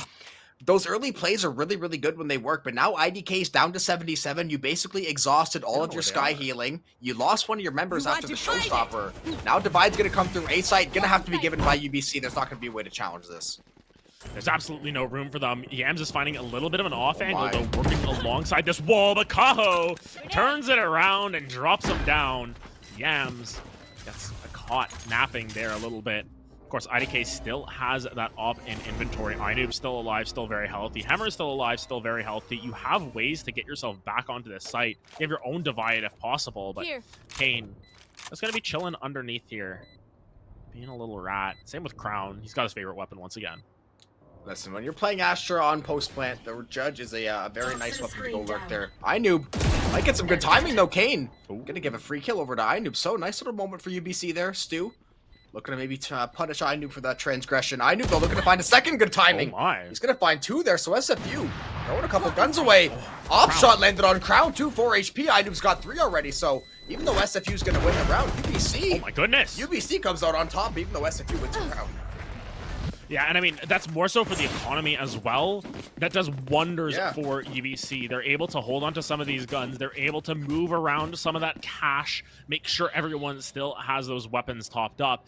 For SFU, you're gonna have a buy. You're hurting. Showstopper is gonna be the eco buy there, I'm guessing, because of full armor. There's probably a... Oh, yeah. There's going to be a Vandal handed over as well. They're going to reallocate. I always look at the wrong money. I look at the minus instead of the white, and I'm like, oh, the thing. And I'm like, oh, no, that's not the actual amount. Get your head on straight. Yeah, nonetheless. IDK now. Just going to move mid. Says, you know what? They haven't been pushing mid. I'm just going to hold mid just in case they decide to do so. As SFU, they put the pedal to the metal. They're trying to beat the traffic here. Going right in onto A site. Ainoob is immediately finding out IDK. Oh, my goodness. There's a Showstopper. Ainoob, though, going to find a kill even on that low HP. Showstopper from downtown. Kyle going to take down Pearson. So, an answer too. IDK with the op, though. Strong as ever. Has not missed so far. Crown going to set some smokes up. UBC looking for retake here, and they have numbers to do so. Yeah, Kane's just going to try and make a hero play here. Oh, he's gonna There's all of Heaven as well. Seekers are going to be massive. Crown is trying to stall them out with the stars, but there's so many of them to contest with on both sides. Kane has a little bit of an off angle. IDK pulls out that shorty, the little friend, able to clear that one out. And now that is not planted for Kane. Probably just going to end up saving this one out. Maybe trying to find a kill on the way through. Nah, just going to back out. Doesn't even want to test it. It's going to be a 7th on the board for UBC. At the very least, SFU have gotten to 4, which is maybe what's expected on the attack on split. It's more so, you still want that momentum. You still want that momentum factor in your favor, and your buy this round gonna be leading most likely to a UBC 8. Yeah, that's the thing, too. The fact that that economy, like, UBC found 5 exit frags, essentially. They let SFU completely take the site. They said, hey, we're going to take all that money off you, even if you win the round. We're okay, because, right, when you have that nice little 3-4 round cushion, you can afford to kind of play this macro game of, hey, we'll let you take the site. We have 3 members alive. We're going to play the exits, force you guys onto this kind of, you know, half mangle kind of buy. Showstopper, though, Pearson looking to get active, or someone, or rather the Bladestorm, not the Showstopper, IDK. Goodness. Yeah, a lot of chip damage early on. Yeah, and if you look at this, Hammer also has that Cosmic Divide. Can just drop that down, prevent the team from playing post plant in a lot of situations, unless you save some of your mollies, unless you save some of these other tools. IDK, though, gonna be peeking right through the Viper smoke. No fear, no pain, no gain, says IDK, finds the kill, and now has those knives out, prepped and ready to try and punish further. Has that up, not gonna land that shot, but has some homies to back him up. Hammer and Pearson there, coming through in kind. Hammer finds a second one, and now it comes down to Stu. He was cooking on Fracture. He might just end up getting cooked here. He's able to find Pearson for the time being, but that spike is in no man's land. We've got 91 HP in a dream. There's a whole cast of UBC members waiting your exit from the smoke. Yeah, unfortunately, the Trailblazer cannot plant the bomb. Not as good as Wingman. Yam's going to get the kill over on Stu there. So UBC, exactly what you were looking for. It's an 8-4 half on split on defense to start. Exactly the answer you had to get against SFU, especially considering Fracture was just, from round 1, just did not feel close. Now UBC feels like they've gotten their grip back on the series. And IDK has really been that big performer for them, just sort of showing up here on the Jet. Went from that Cypher, which, you know, you wouldn't expect Cypher players to have good Jet mechanics, but here we are, IDK entering for them, able to buy so much space, able to get those multi-frags as well, working out really well as a team. And now for the side of SFU, you need to see why they picked this map. We need to see their defense stand strong, be that stalwart, be that bulwark for them. Find multiple rounds in a row here, because once again, 8-4 isn't the worst case scenario, but you definitely don't want to fall down to 9 or 10 here, especially before you get substantial rounds on the board. A massive way to fast track getting back into this game. So I'm looking for some kind of maybe cheeky little play here. Looks like the B stack going to be the preference here. SFU awaiting the pressure. Crown trying to play the short side box, and they're going to get cold feet potentially and walk toward mid. I don't mind this, you know, sort of exerted some presence, didn't really use a whole bunch of util. I think might have just been, they didn't use anything. They might get them off A, because that flash got nothing too on ramp. Well, because Kane is here, but they have no one else to support. If they just hit this thing and go, they could get to A. Yams is going to be the first one to peek, though. They're not getting gold feet at all, at least SFU. This flash going to come down. Kane not going to get blinded up and is able to take down Kane, or IDK on the way in. Kane doing a great job of doing what they were doing yesterday, last big game. Damage. They get a 3K for themselves now. Dash is now reset. Multiple members. Inoob and Hammer are not in the healthiest situation either. Kane finds another one. Kaho gonna take it away. The Frenzy ends up finding all 5 kills that round as it's a flawless pistol round. Hey, we look for a strong pistol round. SFU, give it to us. Yeah, exactly what you're looking for SFU. You get a nice controlling pistol round. Get this half on the right foot, right? Theoretically, split defense, that's where you want to go for that bread and butter. But you have to still come out, win that pistol round. Now round 2. I would say looking like a foregone conclusion. It feels like the theme of Collegiate is Sheriff, Thrifty, even when it's like 5 Vandals, double ulti. Things completely should not go that way. These Collegiate players, though, man, they always seem to find a way. So SFU, they're hoping to prevent that. They're hoping to shut this down, this anti-eco. Kane looking for some early damage. Yeah, I knew. Trying to peek that one out. Oh, Kane's going for the round 3 op, too. Yeah, he's going for round 3 op. This is what we've seen from them multiple times, though. Even not on Jet, they just go for the pistol regardless, as Juka finds one on the way in. Pearson, I believe, had a Sheriff. That's one off the board as well. Kaho finds one onto Inoob. The 3 members here, all peeking into Juka. Gonna have to turn tail and run. Hammer gonna be able to lock him down with the right click. Has the Spectre, but Stu is in the waiting wings there. Finds another one, and Hammer gonna have to make it happen. The dog just there to provide a little bit of moral support. Kaho shuts it down, and it's 6-4 SFU. It was a support dog, was it? Just there to comfort you? Emotional support dog. Yeah, we stand. Yeah, nice little bork. Either way, though. SFU, textbook start to the second half here. You get the operator on round 3. The credits are in a pretty decent spot. UBC, this is going to be that big round now. You can keep this lead extended. You can get to that 9-6 score line. You really want to make sure your economy does not break in that 8-7 score line. Because SFU, right? Valorant is a streaky game. These teams get momentum and they start to really shine and take over games. And you don't want to let these players like Stu, like Kaho, like Kane really get going here and try to start take over. Just like that. I think Hammer felt the wind on their jacket there for a little bit. Pearson got sort of the exact same. Too. Able to find the kill onto Pearson. So much chip damage from this SFU squad. The last 2 rounds, they got 3 players like 60-70 damage right with the blink of an eye. Yeah, that's how you have to open up these rounds as well. And major thing is, at least for the side of SFU, is that they're rotating this op around a lot better than what UBC were doing. A lot of the times, IDK was just sitting on the site for a long time. Kane jump peeks that after finding that kill, says nothing much else here as IDK finds their entry onto site. Stu is waiting in the smoke, though, and this could get a little bit scary. Kane still holding ramps, but it's just going to be the plan for the time being, and now Stu around the corner. IDK doesn't know where they are, and Stu gets away with it. Some weird placement from all these players. SFU trying to get the retake going. UBC hunkered down here, playing backside hall there. There's a pop flash. Stu gonna go for the timing there. UBC though gonna get a good crossfire. That's gonna be 2 back for them. Cow's got 3 though. Hammer looking for the finder. There's a paint shell to give him away. Hammer's got 1. Crown looking for the defuse, but it's only that fake. It's just 1 still. 11 HP in the judge with the operator. Take care of business. SFU, big round. Snipers and shotguns make it work as SFU, they break the cycle, they break the mirror that was coming down from that first half where UBC, you know, they won the first couple of rounds, SFU were able to snap back, and then UBC find themselves a couple more rounds. They break that trend and now have gotten themselves to within 1 round. We talked about how important that would be in the long run for them to have a very strong defense. They got those 4 rounds on attack that we said were so pivotal. If they can just hold this defense once again, their second half can just be that knife in the back, I want to say, for UBC. Because if SFU were to take this map, I believe we're going to Pearl map 3. And yes, UBC has been known to do incredible things on Pearl, but at the same time, SFU can do the same thing on Pearl in their own right. They didn't win yesterday, but in the past, we've seen them do some crazy stuff on Pearl. They've had those crazy attack halves.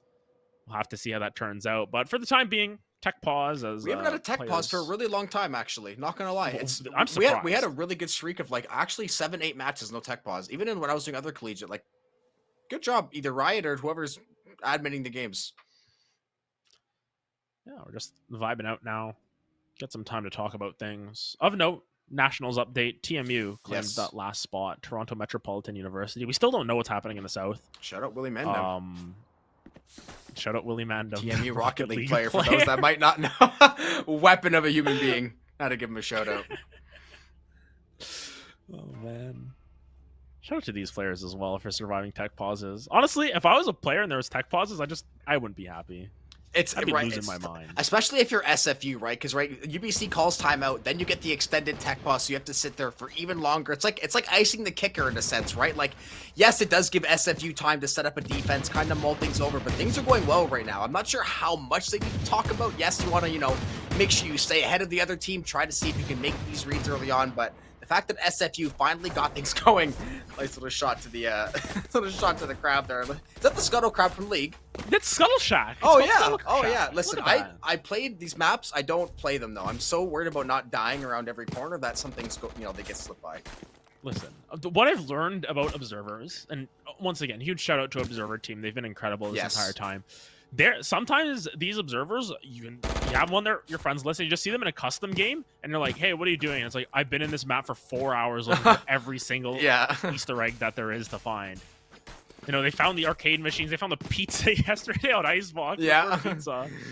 And of course, because it's Genie and Optimize at the back, and E-Jinx, all of them have a little bit of experience with League. They got to give the League a little bit of a shout out there, of course. C-Lol, C-Val going on. It's a great time for Collegiate, especially Riot. Oh, Collegiate is having a great time right now. May is just Collegiate bonanza. Everything happens all at once, and it's just an absolute mess of scheduling and everything.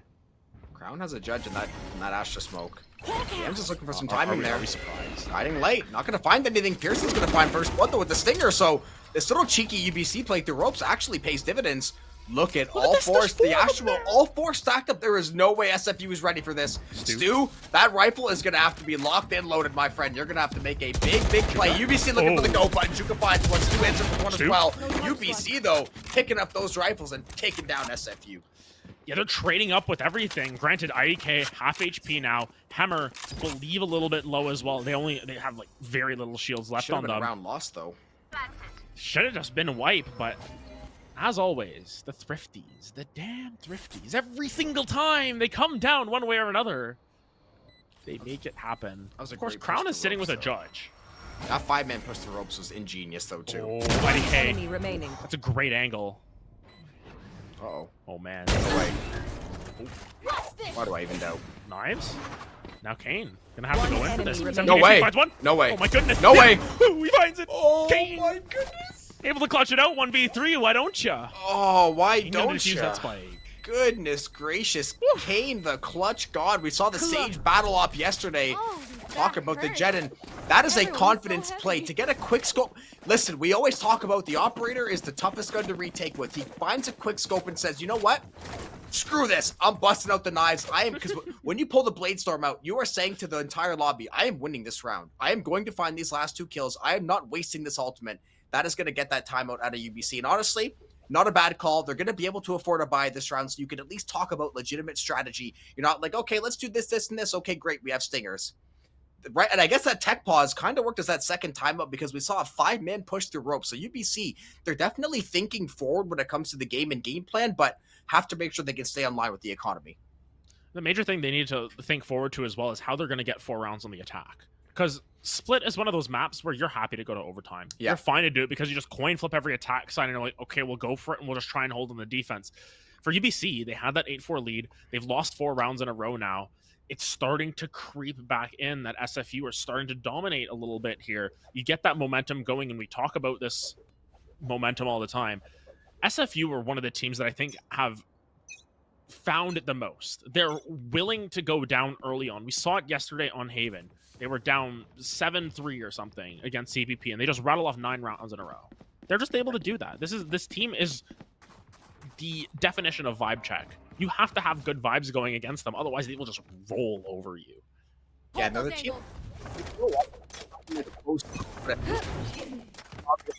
They kind of understand how the game is being played and what's kind of going on. They make reads very, very. They are very. from day to day, stream to stream, we see this team unlayer different layers, right? We see agent swaps, we see role swaps. We're seeing a lot of kind of crazy things that wouldn't work with every team that SFU is making work in such a cohesive way that they've continued to find these wins. Oh my goodness, Crown though. He has continued to find judge kills. He's looking for one more. There's the cloud burst. IDK though, you have got to suspect Crown is in this corner, looking to find a tighter angle. Trying to find the time. Oh, Crown. No Crown angle. is not even going to entice that. Yeah. Yeah, he said, screw your protractor. I'm throwing out the whole geometry set. You're not allowed to look this way. Kane is ready for this too. Yeah, Kane is... This is an off angle as well. You don't really expect the jet always to be right here. Maybe you expect it to be in the hall. There is an Astra smoke there as well, so the shot can come down. It provides extra cover for Kane to get out.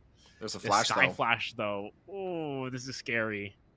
This might just be a 1-2-3 shoot moment. It's gonna have to be. Yams is gonna pop the flash, and they're gonna probably go. Hemmer's gonna zone off with the stars. There's the flash. Oh, the off shot though, Kane. That is a great read. Instantly shooting the second he sees that guiding light. Finds a nice little kill, but Heaven is gonna belong to Pearson. Kane though with the operator. He's got 2 on the day there. Looking for a third as well. Gotta be careful how you peek this one, Noob. Looking to find a jump peek, but all it's going to take is one little operator shot. Going to go wide right, though, and Noob finds a kill. There's a showstopper, finds one. Kaho's good for 2 more, and Stu's going to finish things off, and SFU answer back in a big, big way. Oh, my goodness. Oh, brother. Kane had a slow start. I want to remind you. Yeah. Kane went 4-9 in the first half, and is now 15-10. Is that good? Is 11-1 good? Or is that... Oh, yeah, it's pretty damn good. Yeah. It's pretty good, and this is the caliber of player that Kane is. They're just able to fill in all these roles. I mean, we have to consider that Kane has played KO, has played Sky, has played Sage, has played Jet. You just throw everything out played there. Every role. The world is Kane's oyster at this point, unless they miss their first op shot, and then they have to leave, and they have to say, you know what, I'm going to clam up and wait for my pearl to develop. Yeah, luckily he's going to escape with his life there. A little bit of snakebite damage onto Pearson. So, you know, going to tag him down just a little bit. UBC, Crown. They're going to work their way toward the A site. Look at this lurk in mid, though. You see one member going all the way backside toward B. It's going to be Yams kind of going on a solo mission. Maybe going to fake that pop flash, but it looks like this A setup, because Stu is playing so deep in A, they're going to be able to make a read on this one. There's the divide. There's the Seekers. Whoa. UBC, they're going to go for it. Blinded. This is a huge fake coming out. They're trying to beat everyone over. They use the Astral Divide on the opposite side, and it opens up the site. But Stu might just be in the right place, right time as IDK goes down. The ruse is up. You tried to pull the Trojan horse over their eyes, and it does not work. Stu with the 3K. They are cooking with gas at this point. The Stu has been brewing for long enough. Kane now around this corner. Noob actually going to find one. Stu is now aware of the position. Jam's going to be taken down. Stu has a 4K. What can you do? You find yourself the ace. Why don't you have one, Stu? And that is 6 in a row for SFU. My goodness, Jobin. Yeah, these last 2 rounds, if SFU does walk away with the win, we're going to look at those 2 rounds as the kind of hallmark rounds. When UBC, right, now it's 6 losses in a row, but the most recent loss, you get aced on a play where it was a pretty good fake with the divide, but SFU was just playing the A site. They were being very diligent, very disciplined. They weren't moving. Stu, perfect place, perfect time, like you said a few seconds ago, just able to read the play so well right away, finds all those frags. I mean, right, the guy takes down all 5 UBC members, forces them back onto this kind of half sort of force buy. So SFU, you're looking to hopefully push to 11, and once Juka gets his Viper Pit as well in a round or 2, that's going to cut off so much of what UBC is going to be able to do. Yeah, the incredible thing about this is that Juka has had incredible performances as well. He hasn't done anything. I'm going to be real. That's why the whole team is so well-rounded.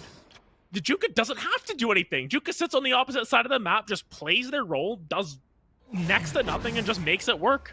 Crown, though. That's a little ambitious. Take a little bit of peek there. IDK is still up in heaven. Crown might have gotten a peek at the ponytail, a couple of pixels there. And now Juka just holding it down. They are so patient, and I love this out of SFU.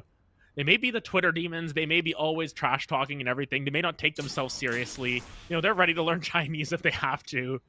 But they're also very patient players. They're very skilled players. They don't overforce their hands. And that is something that is admirable about these 2 teams. There's a showstopper. Looking for a little bit of action here. Pearson doing his best to find the timing. Juka's off to the left side, though. Gonna find it. It's gonna be a 1-for-1. IDK finds a sheriff kill, too. So 2-for-1 net favor of UBC, weapon upgrade as well. So all of a sudden, SFU going to be in a bit of a hard way this time. Seeker's going to go live too. UBC looking pretty good. The timing here, Stu coming out from that smoke. One picked up. It's traded out once again. Kaho's on site. Gets taken down a little bit overzealous. Not again. In the Jet 1v1, though, Kane strikes again. No chances being taken. He's got the Phantom now picked up. Can he find the angles, though? Yams is not super healthy. Oh, the spray. Oh my goodness, that was almost enough to take down Yams. 17 HP, trying to reallocate, find a different angle. Oh my goodness, there's no way. Oh my goodness, no way. No, no, no. There's no way. Kane? Can't do it to him, Kane! The shorty shots are gonna be found with the damage. Look at the HP. Kane was a half pellet away from potentially clutching up that 3v1 again, and UBC escapes by the skin of their teeth. The only thing, though, that was a heavy investment. They're gonna be far away from every ultimate. They're gonna have to make sure they walk away with this round, or they're gonna be looking at potentially the end of the game. Yeah, the last couple of rounds there for UBC they've used 4 ultimates. 23 HP they had that round. That was, oh man. Literally, it was a random spray down as well. Yams takes one more shot there to the leg, and they're gone as well. And then all of a sudden, it is super, super winnable for the side of Kane.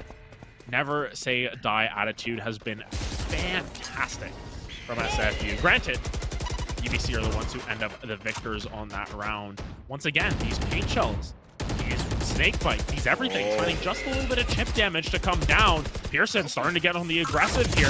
Roomba gonna come out, does not care, has the heals from Sky in the back pocket if they need, and they find the kill in the Kaho. Yeah, nice little first one. I like that early up trade up into mail, and that's the thing. Viper Pit goes to A. We usually see the pit toward mid. Want to decide to take away the A side this time because that's where UBC has been favoring pretty heavily so far. Kane with the operator, he has consistently been peeking B with the op. If UBC is not ready for this, I mean, fool me, can't get fooled again, but ID can be walking into the operator. He will indulge Kane yet again, and that is another kill to the Jet. Kane and the op, a true love story, it feels like at this point. We've seen them do so well with it multiple times. Crown, oh my goodness, not again. Wait for it. Doof doof. Doof, oh, wait a sec. And that was the doof doof doof. Yeah, I needed the 3. You gotta know your judge terminology. You got the doof, you got the doof doof, and you got the doof doof doof. Those are the 3 options. And if you're going more than that, the judge is already you're usually hot swap into the classic. Yeah, looking for oh my goodness, Crown. Guiding light gonna blind him. Not a full blind though. It's gonna be a 4K with the judge. Crown operating in a 3-by-foot space the entire round, says I belong to ropes, ropes belongs to me, and this judge 4K belongs to SFU. Man, I know, right? We hate it, but god damn is it effective.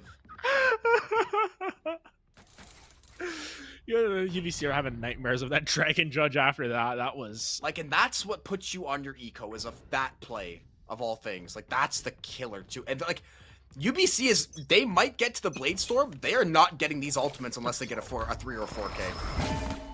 Oh no. Oh no. Oh my god. I believed for a second. They gotta push this, right?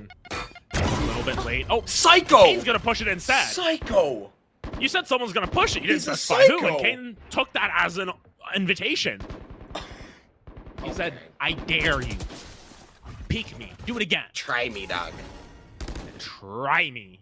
And then, unfortunately, he was tried and executed. Not by the judge, but by the operator. Look at Yams' health, too. Every round, one of these members is 1 bullet kill. Uh-oh. Yep, the right place, right time once again. Oh, another one onto Yams. They're just falling like flies at this point. As hot as the UBC summer may be, SFU, they come from those suburbs. There's all the dragonflies to deal with there. Kind of gonna go down as well. Kaho's got everything, and Crown, 9 HP. Not the best trade in the world. Doof. Crown. Just gonna be sliding out of this one. The heals to come through from Stu as well. They're closing down the walls though. Look at the pinch. Cutting off mid, cutting off the backside rotation. Sheriff at 100 HP. You're hoping for here comes Kaho. You're hoping for a miracle and a prayer. Yeah, the flank is on the way, so you're hoping to get one if you're Hammer, but the peaks are gonna be so good from SFU. Looking to go backside now. The Astro gonna give him a little speed boost there. That's a 4K for Kaho. SFU. They are in full control. That is what, 8 out of the last 9 rounds. They are absolutely dominating. They are rolling in the dough as well. This is going to be the last gasp effort. Oh, have Oh, man. everything basically. Jeez Louise. These are all, to be fair, but like the divide is great. Every alt in this split comp too, every one of these alts is so powerful with these 5 agents. And the thing is, Kane can go from being the long-range artillery assassin to being the up-close and personal ninjutsu, throwing all the knives at Genji. you, getting multi-kills as well. This dog as well. Could have spotted all 5 Kane. members here. Kane! No, Kane. No. Kane? They're all there. No! He still gets one. Doesn't get punished either. He's going to jump to safety. Pops the Blade Storm. Gets away with 5 HP. Kane just going to catch the stray, though. I was going to say, Kane, you honestly deserve to die after that one. But he somehow still gets his one. So it's jet for jet to get things going. And now, Kaho's looking poised to go right back in there. You took down my buddy. And now it's my time to shine. Hasn't popped the showstopper quite yet. And Pearson has a neat little angle up here. But of course, his weaponry disadvantage is going to be the major thing. Kaho needs to be careful, though. Oh, Juka. nice pick. Check a PC. That was completely blind there as well. Still looking for something. Here it comes. Kaho gonna try and find it. Pearson just turns tail. Says, hey, I'm out of here. I'm not looking for anything. Picks the wrong side, but No it's damage. No. A little bit onto Yam. It was 8 damage. Oh, yeah. Wow. Very significant amounts. You see. Trying to jockey on the A side. Looks like it's still that kind of split push. Looks like Crown still way over on the B side. There's a divide though. Gonna be the investment. The wall doesn't go up in time. Oh, the Cow timing. finds a kill on Yams. The divide doesn't go up in time. Cow finds 2. I do working the flank, but it doesn't matter. Cow's got 3. And SFU has a 2-0 lead. 9 out of the last 10 rounds they take flawless on attack, or on defense rather, once again. So 2 flawless second halves from SFU. Maybe they're a second half team. They had us in the first half, not gonna lie, is what they're saying. But at the same time, their first half of Fracture was really good. They had UBC in the first half of Fracture too. They're just an everything team, and we're gonna have to see if UBC are a second half of the series team, because they are down 2-0. In the twist of fate that happens, the winner's final winner once again down in the series. Will we see it again? Will we see it? We're gonna have to see it again. It won't be the exact same because UBC won the first time around. But if they come back, if SFU come back with a sweep, it would be fantastic. If UBC come back with a reverse sweep, it would be fantastic. Or we just get the same thing as yesterday, where UBC maybe steal away that Pearl map and then map 4 happens. Blah, blah, blah, all that same stuff. But nonetheless, great stuff coming through from SFU Flamingo. They've been fantastic thus far. I'm starting to worry about UBC at this point, because we saw the first half of that map. They looked so strong, and I don't know if this is just a map thing, the fact that they're playing split and defense is so strong, but they couldn't muster up anything on attack. It just felt as if they were hapless, and it's been the same on both of their attacking halves, where they just don't have the sauce. Yeah, and I think that kind of gives credit to SFU, though, because SFU, right, there's been so many big plays. We've called Kane's name, Stu's name, we called Juka. We've literally called all 5 of these players, whether it's a clutch, finding a 3K, setting up something so beautifully, whether it's the Yuto, getting onto site, executing, playing defense. So right now, it's that team effort from SFU, and I'm looking for UBC to try to gather more around. It can't just be on IDK and Pearson to try to find these kills. You have to rely on these other players to come help as well and try to make sure you get that full team effort, because right now, UBC, they haven't had that full team effort quite yet. Yeah, and I think they've really got to just take some time during this break to say, okay, we've been down before. Last time they got swept by SJSU. This is a team that they know they can beat. They have taken steps to beat them. They beat them in the past. You can see that there is that glimmer of hope still available on UBC's side. They just need to make it happen. It does not matter if you've got that glimmer of hope. You need to grab that hope, and you need to take it all the way at this point. We'll find out if they can do that on map 3. Pearl coming up on the agenda. We'll be back after this break.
In the battle for the West, in the battle for Canada, in the battle for Western Canada, in fact, these two teams have been going at it for the last two maps, and yet SFU have come out on top twice.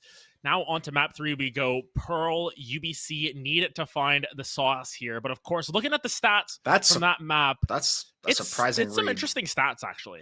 Yeah, seeing the clutches, 1-for-0 clutches, 3 post plants for UBC, so they really couldn't get it going on offense. 2 thrifties out of 9 rounds, 11 first bloods apiece. So dead even on the first bloods, 8-4 start for UBC. And right, you can look at the score. If they started off 8-4, things did not go their way. 9 out of the last 10 rounds, they end up dropping. It was a mix of just getting killed. They couldn't really get that post plant down. And SFU, right, momentum tells me the way SFU has looked, theoretically, we should probably favor them to win Pearl, but I know UBC is great on Pearl. I know they're looking to make a big statement game. I don't suspect a team this good is going to get swept. It's collegiate. It's Valorant. Ultimately, it's all going to be up in the air. But that's what I meant was, right, I don't know in Pearson. You just need, not that the kills weren't coming from anywhere else, but you just need that full team effort, especially when you look at SFU. And right, besides Juka just being having a quiet game, every other one of those members had a pop-off moment we can think of. And the major thing is that Kaho had a lot of really good moments, but it wasn't like the massive pop-off. Stu got the ace. Yeah. Kane was able to get crazy value out of that op as well. But Kaho was just consistently getting 2 or 3 every single round. Those paint shells were getting 100 damage every single round onto multiple members. You can't discount what this player is able to do. We interviewed them, very confident, doesn't take himself too seriously, had the Among Us plushie and all of that, but that performance was anything but sus at that. It was very legitimate. They are definitely not an imposter. They are flying high in this series and flying high thus far in the last couple of days. But now we go over to Pearl, and this is where compositionally, if we see mirrored comps, I start to throw question marks. On the other maps, fine, you can pick the exact same comps, but realistically on Pearl, you're going to potentially see 10 different agents. That's one of the options. Yeah, the only thing is, right, you want to play the same comp because ideally you're like, okay, we can stop this Harbor Viper push, we can try to get to that 7-5 half, and then we can take the attack and try to go win 8 or 9. But if they pick, you might want to pick a better defense. That's the thing too, right? People try to play the mirror comp. Maybe you want to pick a super defense-sided comp, try to get to that 8-4 score line, and then, right, it's attack. Listen, the attack on Pearl existed before Harbor Viper was a thing. There's still ways to attack the A site. You can attack through, you'll see a lot more attack through mid as well. If you're playing with that Phoenix and stuff, you're going to see a lot more action through mid, through art, and possibly playing Pearl, right? Run to T-side spawn, rotate all the way back, go back to spawn, come back through art. You just basically run in circles around the map till something opens up. So I'd like to see what kind of identity both these teams have. But right, Pearl has seen a lot of shakeups since the last time we saw UBC kind of flexing their muscle on it. It looks like it's going to be, honestly though, I can't say I'm surprised. Whoa, man. I can't say I'm surprised. So we get triple mirrored comps. I was hoping that we'd see some of these different adaptations come through. I mean, we saw it yesterday come through from CPP where they pull out the Phoenix. We've seen from other regions of note, Winthrop pulled out Phoenix plus Sage, which is a little bit interesting as an option Fire as and well. Ice, man. There's still, just your standard KO, Astra, Fade. You go stock standard and all that. The main difference here is from what we've seen in our experience for St. Clair, they pick up the Raze because they love to play that post plant. These players, of course, they don't want to play the Raze. They want to play the Jet. They feel more comfortable in those situations. So no surprises there. But I'm curious to see the mindset behind picking this comp. I understand is more so for the attack, but in this case, would you have wanted to see maybe a little bit of an adaptation, maybe just something a little bit different, just to give a little bit of a switch up? Because it's been obvious that SFU are able to match UBC on these stock standard comps. I would only say it's okay if UBC genuinely didn't really have a comp they liked that much better. If they weren't comfortable on certain agents, if they just thought they weren't going to play a comp super well, I can see this being just like the safe, okay, we know how to play these agents. None of these 5 agents are inherently bad, really. They all can find some use and some value, whether it's offense or defense, and right, yes, you maybe want to take chances now, but I think UBC's in the boat of like, okay, we need to play default, play stock standard. If we take a chance now and it backfires, we're not going to have any way back into the series. Of course, just opening up the map, taking their time is the side of UBC, who are starting on the attack. Yeah. Interesting choice, once again, for SFU to choose to go on defense. I see a lot of teams picking defense. It just might be a comfortability in letting the game come to you, maybe expecting to play that 5v5 retake. It's team to team, I think, honestly. Yeah, speaking of team to team, Yams is face to face with Stu, winning that one out. And UBC once again on their pistol round on the attack. going to be able to find it, most likely. Crown's going to have to find something. There's one at the very least, but you got to go high-low. You got to find so many different angles to hold from. Yams, IDK, just going to peek one by one, and then both at the same time. How can you deal with that one? You got to have some sort of craziness on that. They don't, and UBC find the first round. Yeah, UBC, they won pistol. They won the first couple rounds last time. So once again, if they do get off to this first half lead, I want them to make sure they stay the course, maintain. And honestly, having watched the first two maps and having now watched Pearl, I want them to at least look for that 8 in this first half. I don't think 7 would be a scoreline they'd be super, super happy with. I think they're looking for 8, hopefully going to try to get to 9, obviously. But obviously, it's very early in the game. You want to make sure you don't get ahead of yourself, especially when you're down 2 games. Yeah, that's a major thing as well. They'll have to slowly but surely find some sort of angle to push forward from. And I think the momentum will be key. IDK picking up a Phantom. They're going to be the one to sort of trust in the aim. And of course, the Killjoy on the attack, not really going to find you much value in terms of pushing, but it's more so about the long run. It's about if you're going to be able to continuously find those shots. And if we're being real, IDK was probably the best aimer on their team last map as well. Just depends on what SFU have cooking up, as multiple of them are moving up through Art, but Pearson shuts down Juka early as Kaho takes a little bit of a rough trade there for IDK's Phantom. Yeah, Frenzy versus Phantom, not going to be the easiest fight to take there. So UBC just going to try to play to those advantages. All SFU, all 4 stacked over there. They're going to work their way toward B. But B will be soonly discovered that it is looking pretty open. So the plant will surely come down 4 or 5 seconds here, possibly, once they get to that toxic screen. We're going to put the Cove down just for safekeeping there. Kane, guiding light ready. Going to go for the pop flash. Going to flash one. But it's the entire UBC squad. And it's all of British Columbia here to the answer. They're going to find a flawless. That is a nice, easy round for UBC. Yeah, a little bit of cross-city violence there. Everyone goes down as UBC stake their claim to the whole city. Hey, the city's not called Simon Fraser. Who's that guy anyways? That's what they're saying at this point. They find themselves a nice round when it's flawless for them. And now we got to see that continue. We need to see them try and pick up this bonus. I think that is the major thing. If you can find this bonus round and you're continuing to build that snowball, this is going to start to look a lot better for UBC. Granted, SFU, once again, are they just a second half team? Are they just a more attack-sided team? They picked the defense on both of UBC's map picks. It worked very well on Fracture. On Pearl, a little bit of a slower start thus far, but then again, we haven't really seen the even gun rounds come down.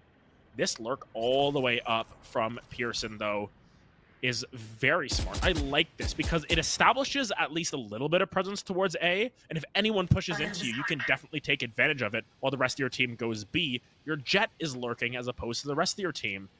But now they might just walk right back. Yeah, it's guaranteed to at least cut off that possible flank. Guiding Light is going to get some information there, so Kane is going to get that tag. So that is a very lucky way to get that spot. They're going to get some info toward the A site. UBC starting to slowly stack up your toward elbow. They're going to go for the orb. IDK taking down too. But that is your Viper down too. That's Kane down as well. So UBC, this site is looking pretty damn free. Kao's going to find one. Looking for the transfer onto the other. Not going to find it quite yet. UBC still at the numbers game. Still looking for the plant over on A. Going to come down now. Rotation's going to come through. Look at where Pearson is, though. Very deep in enemy territory here. I believe Stu caught a shoulder there, so Ruse is up just a little bit. But Stu and Crown need to be careful pushing forward here.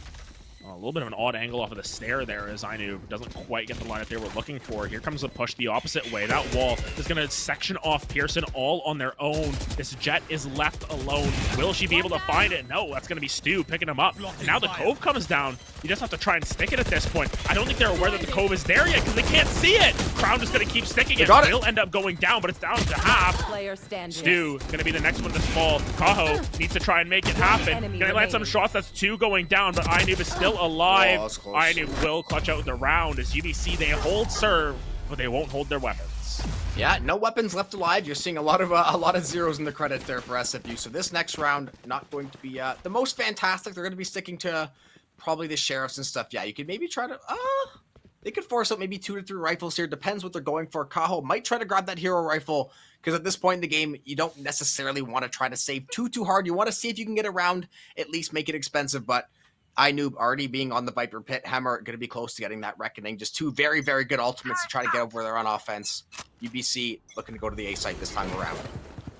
Yeah, this time they're just going to commit to this A site, knowing that they've got that weaponry advantage. They just want to push right through, really try and punish. But Kaho on the opposite side, of note, picked up a little bit of a hero rifle. They are not saving this round. Crown, of course, are we surprised that they have the judge? Yeah, But Kaho wants to try and make some action happen, and look at how much room they've got, and they've picked up all of B as real estate. The only person left to keep an eye on that is Inoob. I don't mind this as well, because if they are able to find this win with this Phantom, if they're able to find multiple kills, it's doing lots of damage to UBC's economy. It is not stable going into round 3. That quote-unquote bonus was very costly. Yeah, the only thing is, if SFU can somehow pull this round out, if they lose 3 or 4 guns, the lost bonus goes away, and they're going to have no money for that next round. UBC will be able to buy at least a couple more rifles, maybe 1 or 2 the other way, so this is a precarious round for both of these squads. Crown again on the judge, just going to try to lurk over on the A side here, try to see if they can play up to these cascades. Looks like the execute's going to come through now. Trailblazer, dash on the site, Pearson going to get some info. Trailblazer going to get taken down, and there's the judge. Crown going to make his presence known, finds a headshot. Looking to get that util ready. 30 seconds left in the round. It's going to have to be a fast rotate UBC. Yeah, the interesting thing is that Kaho left all of that real estate, but look at all the steps that they made. They made so much noise leaving the site, and now they're going right back. But at the same time, SFU can count seconds. They say, hey, wait a second, you don't have as much time as you think you do. Hammer, though, taking a lot of damage in that orb. Gonna have to back off. IDK has found a little bit of a tough angle here. Damn. Hammer gonna start to pick some up, but Kane with the Sheriff gonna lay it down. IDK gonna find another one. Kaho now jumping through Stu, goes right at him. And that's gonna be the round for SFU as they convert on the half by Thrifty. And Kaho's Phantom pays out. Yeah, big round for SFU. You get 2 rifles back in the way, so I think you're gonna get a small upgrade there. Adam, oh, this is a good observer shot. You ever played the game Bookworm? No.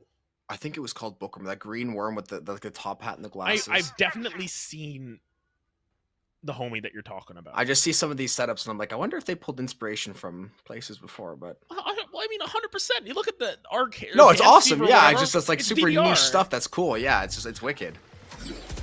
Shout out the Observer. Basically chilling out there. Shout out the Observer. Especially when we play Pearl and they have to deal with Harbor Viper. Yeah, tic-tac-toe once again. Throw a Phoenix in there, why don't you? A little bit of damage taken by Pearson there. Of course, this is an eco round for UBC, so they're just going to be trying to get... They're just going to try and get whatever they can. Got a Guardian. Words are hard. I think you might try some back... Yeah, maybe try to lurk mid. Killjoy and Pearl, too. The thing with Attack KJ is that Pearl is lurk city, so you can play a KJ like that true Sentinel. Kind of have her lurk around the map, you know, buy up a shotgun, send the turret, the alarm bot, these kind of cheeky little places. So you can find some use for the Killjoy. The turret is going to be used to watch that flank. UBC, right, considering it's kind of that eco, kind of half-forced, they're probably going to try to 5-stack this and send it all at once. Here. Major thing to keep in mind is, once again, UBC playing this round very slowly. This is what I've noticed about them. They like to play very methodical attacks. They don't want to go for some of these 50-50s in the same way that SFU have. But in a lot of ways, SFU going for all these 50-50s and UBC maybe not being prepared for that, not taking many of their own, it means that, you know, you fail a bunch, but you also succeed a bunch. And the successes tend to outshine the failures there. Whereas UBC, calm, cool, collected, don't really have the same variance in their playstyle, which means that, you know, you need a little bit of variance because you lost the first 2 games and Crown just firing through the smoke. Kaho was 1 HP when he started getting healed. Yeah, Kaho was very, very low as well. Look at Stu, can't decide who to shoot. IDK's gonna find the kill. That's a nice little wallbang. Plan gonna go down for UBC. There's the lockdown too, so what looked like a pretty half thrifty round. Gonna start to go their way. The Viper's gonna get invested too, so UBC, they are leaving nothing to chance this round.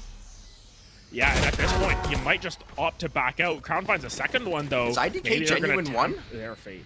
Not Decay, he's genuine 1. Genuinely 1 HP. IDK needs to be incredibly careful. Hammer doesn't have a whole lot of HP either. This is starting to get a little bit scary. The spray downs might just be enough. Hammer, once again, very low, but Inoob finds 2. Now you just have to keep spraying and praying here. This Harbor around the corner gets sprayed as well. Kane is literally just holding down the shoot button and making it happen. No time. Is there enough time? No. Clutch. Kane just going to dance at the end. See you in Valhalla. UBC. Yeah, UBC, another clean round. We saw basically back-to-back thrifties. I mean, the eco wasn't great for both sides, but they find a way to make it work. And that is the name of the game in Valorant. When the rounds don't look that good, how can you end up pulling them out? And an eco round like that, you do not mind using those 2 ultimates. As long as you take the round and you get the economy reset to some degree, that is going to be ever so worth it. Because now you see SFU, right? Weaponry, not really going to be there. Kaho probably going to bust out the Blade Storm. Not really much else going on besides that, though. Yeah, honestly, it's interesting to see how they've been playing this out. They've been planning that spike with 5 seconds left almost every single round. They are slow. on the attack. this. There's no cutting it another way, but oh my goodness! Kaho brought back down to earth very quickly there. Had the potential, but ends up just overheating a little bit there. Got their one. Yeah. Trying to dent the economy at best there. So one is all you're looking for, but obviously UBC gonna find Juka there. Juka just gonna casually walk by there. Nice little how you doing? Keep it moving there through art. But UBC again, just slow default. Try to gather information. Don't overstep. Don't overextend. Crown. I was gonna say it is on the operator. It's a Marshall. Yeah, it's the operator's little bro. Just gonna try and find some damage down as well. Yeah, you don't know him like that. You know what? He's got lots of credits as well. He could have gone for maybe hero rifle if he wanted to. Didn't end up going for it. Just gonna save up for it. If anything, this would afford Kaho an off next round, as a couple of those shots ring out into the night. Marshals have a really nice sound effect, all things considered. But Pearson is going over the top. Pearson is behind enemy lines, just spraying and praying, gonna find it. But Stu answers with a classic free gun, by the way, as Stu gets out of dodge. Once again, the plant's gonna come down. I was gonna say 10 seconds left. Yeah, I was gonna say you called it again. SFU. It's a 3v3, so they're actually technically net positive right now with those HP. The Seekers are gonna go live too, so Kane gonna try to spot out some of these members. Gonna get hit in the face with some cabbages. Hammer. Kane looking for some little kind of cheeky sheriff angle there. Not gonna find the shot quite yet. Still looking for more though. IDK playing the short corner. The timing though is disgusting. And Stu's gonna find one. Hammer answers back. Guiding light toward back hall there. Trying to play this post plane on B. They had the plant for long, so this is going to be a very tough nut to crack. iNoob playing with that rifle, playing long. Gonna be so difficult to try to stop, especially with Hammer's util. And Hammer's trying to put this wall down just to potentially creep up. Yeah. Maybe find a little bit of an off angle. But I think that they're just going to try and stick it. Juka. Last player standing. Oh, okay. Didn't even get a half there. Oh. Yeah, Kane not even going to test it there. Hammer finds 3. Good attempt, though, from the side of SFU. As UBC, they find their 5th round here. And their attack, they're milking the most out of their time. They've got 100 seconds. They say, you know what, we'll use 95 of them to find our way onto site. And we'll use those last 4 to plan. Yeah, luckily that round SFU didn't really have the weaponry to stop that push. Otherwise, that could have been a little bit more dicey than I think they bargained for. Yeah, the operator now going to be online. And honestly, it's something we see a lot on Pearl. We see either sometimes you see an op angle through mid, not as often. You see that B long op time and time again. We've been seeing Kaho push up very, very far on B and A with the operator. And this time too, he's got teammates to support him. So they're going to try to get him a kill there and get him out of dodge. Yeah, Kaho taking it over to the A site first. And this is interesting because very often it's just op is B long, op is B long, op is B long, and you just try and find them. But to take an off angle on your first round with the operator to just catch people off guard, Pearson, though, has got to be careful. Trying to feel like they've heard some of these footsteps, heard some of these noises, and just says, I don't know if I want to peek that one. But once again, Kaho will hold it down. He's creeping up with it too. This is scary. This guy is a menace. These two Jets right now, man. Chin to chin, basically. The rest of the team's working toward B long and mid, trying to get the game going. But the Jet duel goes the way of Pearson. And guess what, buddy? I'll take that operator for myself. Guessing he's going to scoop that thing up. Yeah, he's going to. Now, though, it's going to be Kane. Possibly here to make second contact. Expected the dash to go through to the side. Didn't actually take it, though. There's the cascade, though. Pearson trying to find vision here. Cut off. And these 1v1 duels on A are nice and all, but UBC, again, it is a painfully slow offense, but it is painfully effective. 30 seconds left. Yeah, and here comes all these cabbages rolling down, looking for the site. Once again, leaving it to the last 30 seconds to go for this plant is UBC, but hey, if it ain't broke, don't fix it. Hammer, though, starting to become a little bit broken in terms of their health. Lowering down on that one. Juka needs to be careful as Crown gets lit up by the operator, by Pearson. And now this post plant, once again. The round's over. Yeah, it's tough. It's like get back in. Yeah, this is like in Counter-Strike. They usually save a lot on 5v3 because there's just no way to win some rounds. I mean, look at you got lineup Larob over here. Hammer though, gonna get snake butted off the spot for the moment. A little bit of damage, but the thing for UBC, right? SFU, yeah, that looks nice. It's a great shot, thanks observers, but it doesn't get you any value on the site. Yes, you found some chip damage. You tried to take away one of those guns, but you're not going to be able to challenge that. B long, basically impossible to challenge. Yep. Once you get past those first couple smokes and that Harbor Cove, there's just nothing on the table to use. And Harbor being down usually spells disaster, and UBC right now far from it.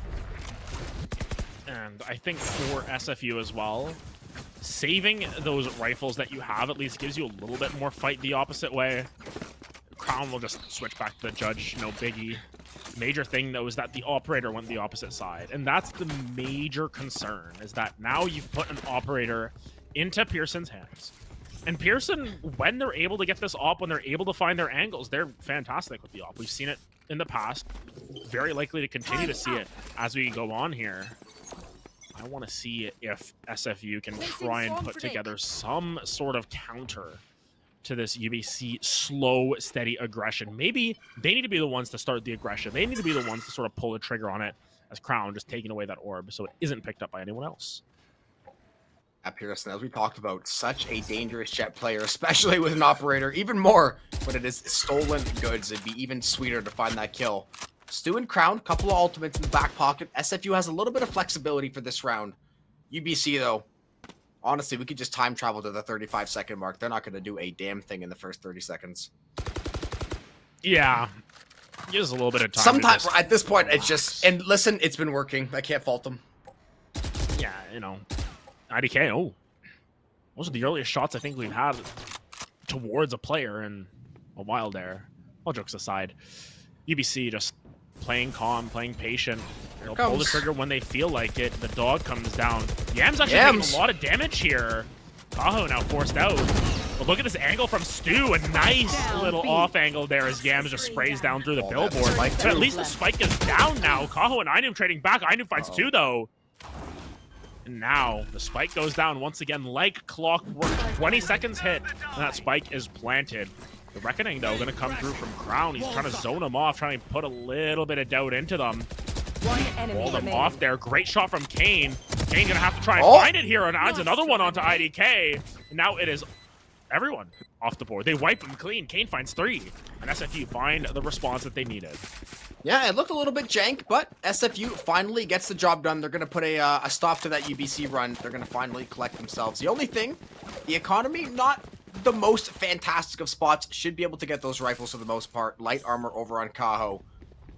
UBC, again, just, they're like, it's like watching, I jokingly was going to say, a really good, like, defensive football team. I know they're on offense, but they're just, like, play the game slow, you know, run the ball, stop the run. We're going to just drain the clock. We're going to play really slow. We're going to slowly try to wear you down over the course of a game. Because the thing is, too, playing super patient is very, very good on offense. As a defense, like, you don't want to play into the offense, but it can get slightly annoying just waiting and waiting and waiting for something to happen. And Kane going and making something happen in the early game. Yeah, the conditioning comes down, I think, at that point. They've gone mid so many times, and Kane hasn't pulled the trigger. This time around, Kane says, hey, listen, I'm tired. I'm tired of waiting. I've had enough. And just walks up, pulls the trigger, gets out. IDK, don't know her.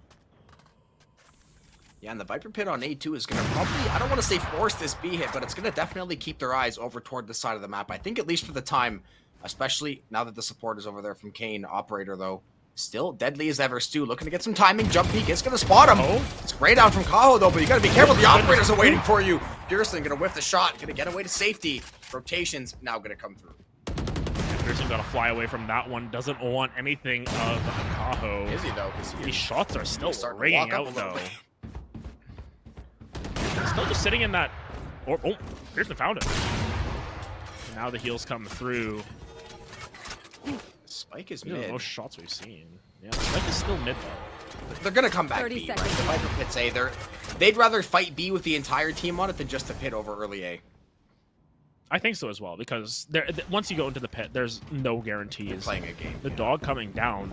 This is going to be a really close plant. If Stu is even able to stall out a little bit here, they can find so much value. Crown, though, gonna have to say hello to Pearson's little friend, as Stu actually starting to shut down the play on the opposite side. Pearson, that's the longest range shorty shot I've ever seen. As I think he was like 8 HP, luckily. I almost said the same thing, and I was like, there's no chance that looking for the collapse. Got a 4K.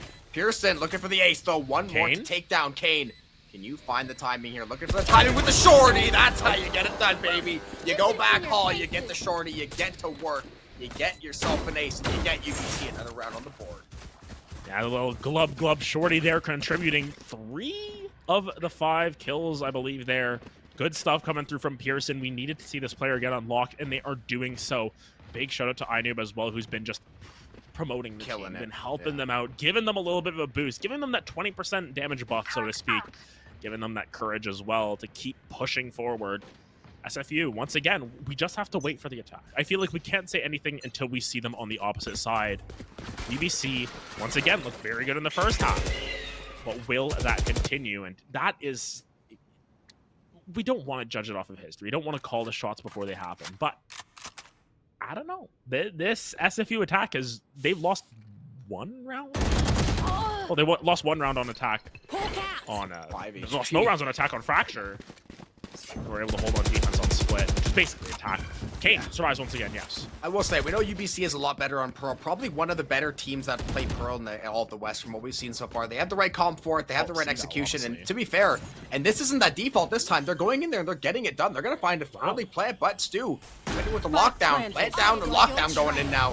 Playing this eco round, you're going to try to play out these ultimates. Couple rounds left in the half, so you're going to do your best here. The only thing is, though, the lockdown's great and all, but you're playing for that post plan B long, and Pearson's playing for the off.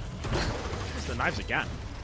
He had them like 2 rounds ago. This is what happens when you give Pearson a little bit too much sauce, but now can't see anything. It's still somehow alive here, but Kraus just might stick the defuse. 7 HP, going to get healed back up just a little bit, but that Cove is now not available. Viper Wall comes back up. They're going to have to try and go for it here. It's taken down. Juka now going to hop in as well. Everyone's taking their turns going through for it, and Pearson on the opposite side will just clean one up with the knife, serve him up on a plate. And that's going to be 8 for UBC. Yeah, UBC looking like the UBC of old, so to speak, this map on Pearl. They have been dominant so far. This is the UBC I was expecting to see those first 2 maps. And to be fair, map 2, we saw a glimpse of it. We saw a pretty good amount of it over on Split. It just, they couldn't really keep the game going. They got lost in the sauce the second half of that game. But as you can see, as we take a gander at the summoning circle here, UBC, they've been summoning up some big rounds. 8-2 lead so far. Operator still with Pearson. 12-6 scoreline. Has just been shutting down members left and right. It is going to be a good buy for SFU. Not a great one. But again, we're close to the end of the half here. SFU is hoping to get one of these next 2.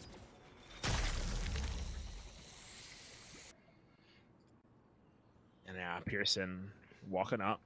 Slowly. They're going to A this time. They've taken their talents the opposite way. And SFU, they should expect this. What I want to see from SFU, start rotating a little quicker. Try and catch them on the timing. I think that SFU have let UBC play slow, and that has been one of the caveats as to why they're able to take so much time executing forward. They're allowed to play the slow, methodical style. They're allowed to have Pearson frontline with the op clear these angles.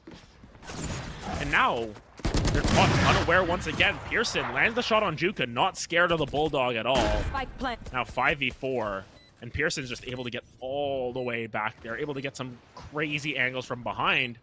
And this alarm bot that has been set up by IDK is just going to snitch out on all of them.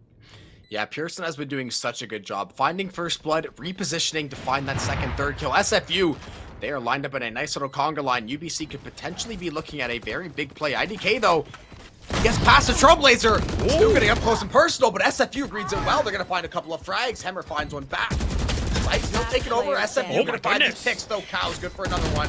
Defuse started. Crown takes down Hammer. Little Harbor action. And that defuse, not a lot of time left, but SFU will find a way to get it done.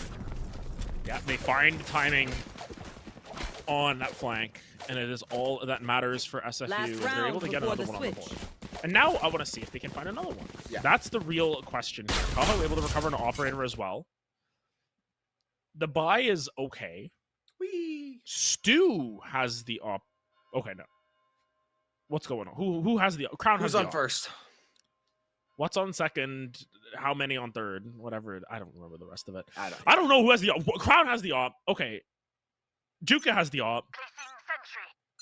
Juka has the op. Yeah, Juka. Okay, Juka has the op. Okay. Yeah, there's the Blade Storm from Kaho as well. Just gonna frontline. Kaho has the judge. Everyone's now changing gun preferences. We saw them do role swaps last time, and now they're doing gun swaps. I think they heard him. Yeah. Look at this, though. I don't hate from SFU. I was gonna say I don't hate this Pearson, though. He hates when he doesn't find first blood, so we had to make sure he took care of business nice and early. Kaho, though. Did he get spotted out? Oh, yeah, that Trailblazer. Yeah, that Trailblazer's going to sniff him out. Going to get the Bloodhound on him. Hammer finds him. Sneaky. And UBC already looking like they're going to take this round over. Yeah, but interestingly enough, they rotate away. And I don't know if they're aware that there is a Viper with an op on A. They don't rotate away. They make noise and they walk back over. They'll never have to find out. Oh. Look at this. They never even have to know there's an operator. They blissfully ignorant. You got Pearson watching mid. B site vacant. Yeah, B site looking like a vacant neighborhood right now. UBC, this round has got to be theirs. Yeah, UBC, they have now infiltrated the suburban strip mall. As you mentioned, not a whole lot of real estate that's occupied there. And we're just going to get that plant down, and now this will be fun for the side of UBC to try and retake the dog from Kane this time. Not going to find too much room to improve, but Crown, nice little angle for themselves. They're just going to go for it right away, I think. They tap the spike at the very least. Trying to find some of these angles. Kane finds another one. Juka with that op. Able to make something happen. Pearson finds one with a shorty, but Gams is there to hold the door. 9-3 attack for UBC. This is what we expected from them, potentially in map 1. This is what we saw in map number 2. And now in map 3, can they shut the door on this case? Put SFU to bed? That's the question. Yeah, off to a hot start. Right now for the side of SFU, I would just, Juka's been doing a really good job with the util trying to set everyone up. I would just like to try to find a way to get him a couple easy kills, because right, once you see that, it's like the basketball player. Once you see that ball go in the net a couple times, it seems like the hoop gets a little bit bigger and bigger each time, and you can see if you can possibly get Juka online, because Juka's proven he can be a carry. He can find a lot of these kills. If you can put him in that situation now, try to get him going, because right now SFU, it is going to take all 5 of these members having a crazy second half to win this game. Also, every time we see those shots of like the Tactibears or the animals, I already know Genie is like giggling, making voice lines for them. Oh yeah, like that. You already know she's creating some voices for him. Nonetheless, Crown has no voice left. He's dead, gone. And Pearson is finding a lot of real estate once again. UBC are aggressive on defense and slow on attack. Something check their strat. Check him brain. Yeah. Oh, Juka though catches Pearson out from behind. And Juka, very quiet first half, 111. Wasn't really able to find a whole lot of angles. Granted, each and every time that they were stationed somewhere, they were usually shut down by multiple members. Kane and Kaho gonna find some answers as Kaho moves into halls. Have to try and find that shot. Hammer though will be able to find a soul. And now it is all down to IDK up through mid, and look at where Juka is, expecting the lurk. You lurky rat. Juka gonna go for the kill, finds a kill with the frenzy, and however you want to get it done. Low health bars, be damned. SFU finds, honestly, I don't want to call it a must-win round, but after what I've seen so far, I would call that a must-win. It's a very good win. It helps them out tremendously. That is all we can say about that. Yeah. They got around on the board. They got, they're a third of the way to what they got on the defense there. And I think especially with the way that this game has been going, if they didn't win that round, they'd be forcing up. This time, though, they get to force up with some actual firepower behind it. Kane has a Vandal. Kaho with the Phantom once again. Stu and Crown gonna opt. Oh, Stu gonna opt for a Vandal too. This is aggressive. They are shoving the chips all in here. They're saying, listen, we will go down fighting on this round. We will not lose. We refuse to lose. UBC, lots of chip damage already, though, with a few of these members. And more than chip damage, Kaho finds a headshot. IDK's going down. Kaho now trying to play the short left corner, though. Dash on the side, the shorty, though. Heads up in personal, but SFU reads it like a book. Kaho's got 3. They've got 5. They've got the plan. That is a absolutely perfect round for SFU. Yeah, the 5-second analysis into 4-second round. Remember UBC, UBC 1 round of offense, I feel like is going to be like 5 of SFU's offensive rounds. Honestly. SFU will either win the round in 30 seconds or lose the round in 30 seconds. I love teams like that. It's just like, listen, the round is going to end at the 1-minute mark. I don't know what the scoreboard's going to say, but the round is going to end. Flip a coin, take a gander, figure out whatever you want to do. Gonna get some light reading in the meantime. SFU, once again, with this very aggressive buy, means that they're on equal footing here. And this is incredible because they have equal footing, but look at their economic advantage. Even if they fall this round, they'll be able to rebuy. Any guns that they're taking off the board this round are essential, but they are set up to win this round regardless because of how much firepower they picked up in round 2 and how flawless it was. Yams, though, gonna make sure Kaho cannot fly high anymore. On the no-fly list there, Pearson going to make sure that that's put into effect later on. Hammer, though, On the angle takes a little bit of damage. Gonna be able to get out, but the Cove, once again, muy bien to clear out. Place the spike down. Low cozy Cove. Kane gonna navigate the toxic orb now. There's the pop flash. That is a beautiful flash. Can they find both kills? Though they will. Looking for the triple swing though. I do. He's got 2. Looking for 3. Shut down by Kane. That is gonna be a 2 for 2. The Seekers though now gonna get invested. Kane looking for the pop flash angle. Pearson trying to swing. UBC right now looking to buy some time. Kane. Diffuse gonna get started. Pearson got the half. Going possibly for the stick here. Total pull stack. Stu. Cover the crossfire, but it's Stu. That is a great job by Stu and Kane to close that round out. And again, you shut down the economy, and just what could have been a 10-3 round after that pistol round, now all of a sudden it's 9-6, and you have the economic advantage. Yeah, this SFU is feeling real nice after that one, just being able to convert on their bonus. Yes, it was a very full bonus at that. I dare say almost a round 2 full buy, but if it works, it works. And now you're reliant on Pearson on the Stinger to find you any sort of frags, and the collegiate special with your sheriffs finding heads. So they're going to thrift you, right? Off guard. Sure. I'm not calling that shot. You know, listen, I've called too many shots. If I say that they're going to thrift you, I'm going to get a cease and desist from UBC Esports later on saying, stop predicting things. Granted, it could go the opposite way as well. SFU might just send the same thing over. Listen, we're just SFU, we're just leaking the script. We're just leaking the script. Do you think Stu would put leaks in his stew? Do you think Stu makes stew? That's the real question. I would hope so. Stew's like really easy to make too. Like if you're on student budget, like stews are broken. Like, yeah, I don't know. Looking like a you think you put cabbage in a stew? Right now. Could. Yeah, you could. Yeah. Sure. Why not? I mean, Stu has played Sky. We can stew anything, honestly. Just keep it simple. Yeah. That cascade did not. That didn't go. I don't think the mini map bugged. That did not go where they wanted it to. I think he either let go of the button. Yeah, that cascade did not go as intended. Yeah, they were trying to give the a nice oceanside view to the cafe there, but that's not going to help them over on the B site.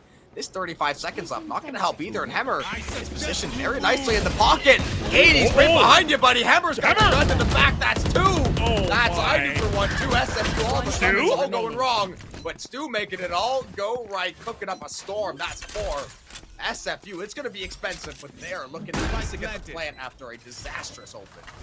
Talk about food and Stu pops off. Must be the magic beans or whatever you put in there. Spot there in that pocket. That was incredible. This entire round has been sort of incredible. Nothing happens for a minute, and then all of a sudden they pull the trigger. Ainub, though, gonna force it to be an ace. If they're going to clutch it out, they're aware that Stu is up there, though. Stu dodging away from it. Do you have enough time? Ainub is trying to play the 50-50 gambit. Gets a peek from Stu. Stu is walking the plank at this point, and Ainub will just have enough time to do so. They thrifted. Thrifty. Because of course they did. Why not, Adam? Of course they did. Of course they did. Because of course they did. You just fill it you put it in every column. You get, denied aces a bunch of times. You get UBC, by the way, you're welcome for that. I'm expecting a check in the mail. I didn't say it was going to be, you know what? At this point, they're going to want you to predict everything and me to predict the exact opposite every single time. So I'll take it. Put it in the, put the bet slip in. Put it in the script, Put the house on UBC to thrifty round 16 there. That is just the most collegiate round of all time, right? SFU has every advantage. They take a little bit too long, and honestly, maybe we can bring it back. The cascade doesn't go where it goes. It slows the push by 10, 15 seconds. So what turned into a misclick now turned into a 4v5 because Pearson does not relent with the operator. Stu got turned into a mess. That's what happens there. Pearson, oh my goodness. I thought he was going to hit that. You're getting up close and personal. Oh, there. Personal.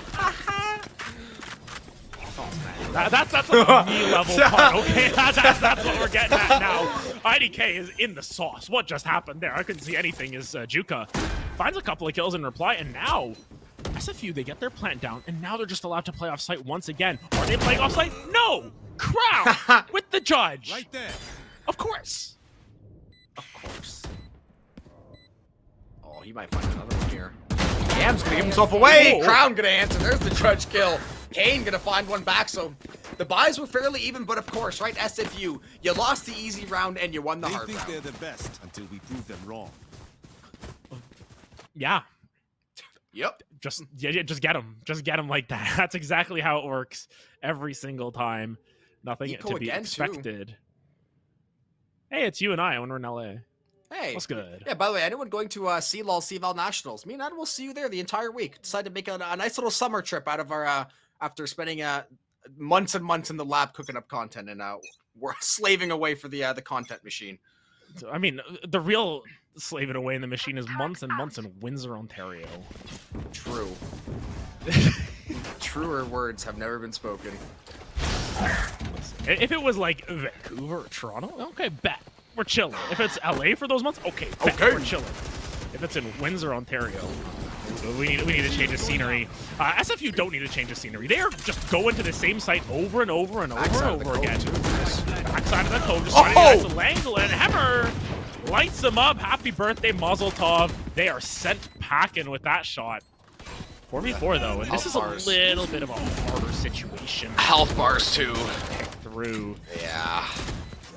There's always a chance though. They find a couple burst fire shots. The Stinger's gonna get a headshot. The defuse does get stopped up though. Yeah, and listen, UBC, you did absolutely all that you could in that situation. You got a couple guns. You made it slightly interesting, but the health bars were just a little bit too low there. You steal away a couple guns. Now you're gonna get back onto that full buy, and this is gonna be a very big round. They're gonna have. I said full buy. Pearson has the blades. I knew was going to have the judge. Well, they have every ultimate in the game, though. So that's what they lack for in weapons, they make up for in utility. Yeah, but Juka, 1 point away from theirs. Kane, 3 away. And with how Kane has been playing, once again, 20 kills on the board. Yeah. Probably going to get that ultimate in a round or two. SFU, once again, just... They might just not be a first half team unless it's map 1. Juka's had a great second half, too. Juka's been on point with the util as well. Yeah. You know, Juka decided, hey, listen, let's stretch out the legs here. Let's sit up in the gaming chair, get a couple of sit-ups in, get a dunk on as well, and now rawing their way through. This time onto A site, but IDK has had the setup here for a couple of rounds. They may not be familiar. Got lockdown too with this. But look at how many people have rotated over. It's 4 on A site. Oh, they're gonna win this. If they can spot this out, it would be pivotal. Kaho reading it out as, oh, there's lots of gunfire over here. Maybe not. They immediately turn tail and get out of there. Look at the flank, though. Pearson, Pearson already ready on the Bladestorm. I don't think they spotted him out either. He's got a free shot here. Misses the first one. Goodness, no. Misses the second knife. Hits the third one. Gets the refresh. Shuka finally finds the kill, but Pearson, couple of uncharacteristic misses there. The B site. No utility on the B site. Only going to be Yams to challenge. Lots of ultimates still to lock down the pit and the Seekers now. Seekers going to gather that information. There's the Reckoning, though. There's the Guiding Light. Everything going to get taken down near B site. Still being held by Yams. Rotations now starting to come through. You should run. Yeah, the major thing is that Yams isn't able to hold the site for long. The spike goes down, the lockdown goes down. And Shuko wants to. They might be able to throw down that ult. I'm checking around to make sure. Yeah, he does have it. Lockdown's there, but Duke gonna shut that one down. IDK is camping it. And now, this is a strange round. Does this Cove reach? Oh my goodness, the Cove there. Wait, Juka! He's shooting still! The Cove! He's still firing! The Cove is almost enough. It is enough. As Ainub just stuck it the entire way. And UBC, they find another round out of somewhere. Oh, they didn't. SFU, the Viper Pit, felt panicked and they didn't even know the Cove was there. So he thought, okay, I can just find the spray down. Like, no, you cannot. Hammer kept that Cove in the back pocket, UBC. That is how you play retake over on that site. And honestly, I would have liked to see a faster B hit from SFU, knowing that yes, you're assuming there wasn't going to be more than one player on the B site. There's no way to know that. So it's always going to be a risky play. But considering how much utility you saw over on that A site, when you get to B, you just have to go first, get that thing down instantly, and then sit back and play for retake or use the early Viper Pit. Everything just felt a half-second late. And Pearson, nothing late about that one. Down goes Juka. Well, the airport may have delayed flights. That one arrived early. I don't think Juka was expecting someone to be there exactly then to light them up with the operator. Smooth as ever is Pearson, trying to hold the line as much as possible. And this is a save round from SFU, at least for Kaho. Has the Stinger. It's not a save round. Okay, they just have a lot of credit. Kane, speaking this, Ainub says, hey, I learned a couple of things from your homie Crown. Let me show you how I do it. I'm gonna show how it's done. There's the judge though. Look at these judge kills. SFU though, Down A. getting a couple kills out of it somehow. So not the end of the world here. Stu finds a couple. Plant gonna get faked out there. These other members of UBC though, not ready for the, well rather they are rotating, not on the site quite yet. So Stu doesn't know it yet, but he's got a free site to plant on. Stu want to rotate. Stu might potentially play for the rotation here. I think he's Yeah, actually so now- going to. He's got 30 seconds. Yeah, he's got to go. The gotta thing is, run. too, if he runs, he can run loudly and make noise, and they 30 will not hear seconds him as left. far away as he is right now. The main thing is he doesn't. He doesn't where know, they are. though. He's got nothing yet. And Oh, my God. Oh, He's just going to have got to to... gamble. Thing is, he's going to gamble and get lucky. Like, for him, it's going to work out, but he is absolutely going He's to just running. gamble it. Yeah, he's coin flipping it, but luckily, he's going to roll heads this time. And now the plant goes down onto Seconds B. left. And with how large Pearl is, this is, you know, a solid 7-8 seconds off of the spike where now UBC aren't able to cover it. The alarm bot, though, out of range. Always going to hop back in just in time. Oh! They know he's come through. They have an idea of where Playing Stu nanos. is going to be. Has to play Bomb nanos at grenade this out. point. But the Cove, once again, the nanos are shot out, I believe. I think so. Will he land a shot? Of course he will. Good stuff from Pearson.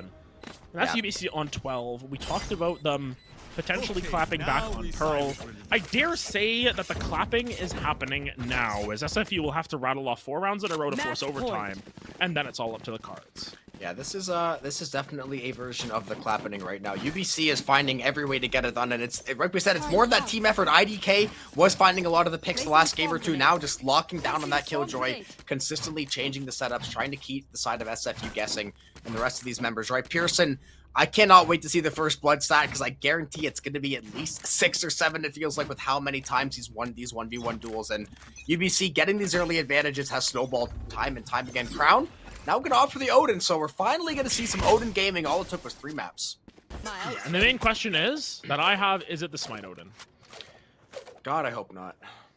We can check. Where's Crown? Crown's walking out with his knife right now. We'll find out in a little bit. Smite knife. No, Could be. it's not. Might be the Play-Doh knife as well, but Pearson holding this angle. Stu is here. It's just, does Pearson Oh, no. clear the angle? Will they do it in time? Kane going to drop down the doggy dog after a little bit here. Going to clear out iNoob here. Clear out Hammer as well. Only taking a little bit of damage on the way out. And now start to turn their attention. Stu, great little bait there. And here come the Seekers as well. The Viper's Pit as well going to come down, but they beat the timing. They just walk right through. They say, we don't care. We're going to take this site. And Kaho's found 2 on the back of it.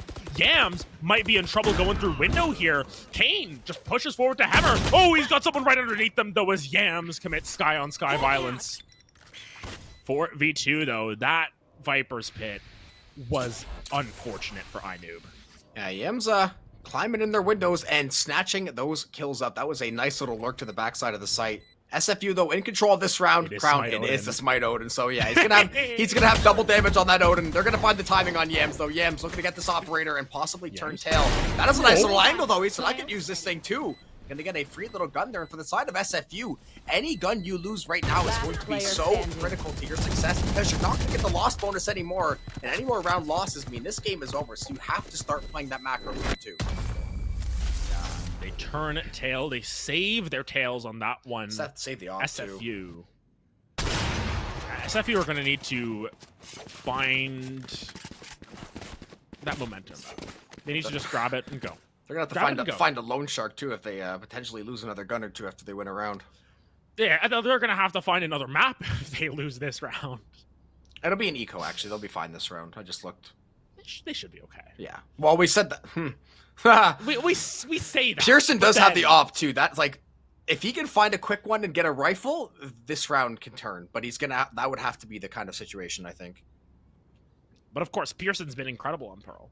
19-15 has definitely had a bounce back after, yeah. I think, map 1 where they just came out flat, and map 2 where they had some moments in and there, but it was mostly IDK showing up there, and it was SFU rolling through that second half. Now, this is Pearson's time to shine. Under the sea, above the skies, is there anything this Jet can't do?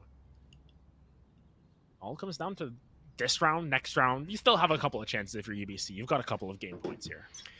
Yeah, just play it slow, try to steal away, because like I said, for UBC, if you can just burn these ultis and burn some of these guns, even if you were to lose the next round or two, you can make it so expensive for SFU, then you can just unload that entire package in that last round and just give everything you have to SFU and try to take them down with that huge advantage. But SFU, suspecting a default this round, I don't think they're going to overextend. They don't want to overcommit, because all they could do, they know the operator is still on the table. They know it's in Pearson's hands, and they know that is the only way they could possibly lose this round. And I think a major factor as to why they're defaulting is the fact that the spike stayed in spawn a little longer than expected. Granted, that flash out through B, gonna pull a couple of eyes towards that B site. Pearson once again going all the way up with that operator. But A site once again, it seems to be the play. If they can overpower iNoob here, this would be their key to success. Crown setting it up, lining it up. Here they go. The dog coming down as well through all the sludge that Viper tosses out. And then you spot out iNoob, get a nice little bite there right on the ball. Yems gonna take down Kyle though. You can see these sheriffs, man. Seeker's gonna go live now. Pop flash gonna be good too. The Cove gonna protect that flash though. UBC trying to play retake now. Plant still not down. IDK though. The lurks from UBC are on another planet right now. They're finding kills they have no business finding, and it's every single round on these thrifties.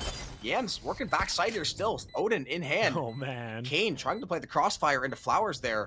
Pearson with the operator still has the flank, has the timing, has Juka's head on a platter too.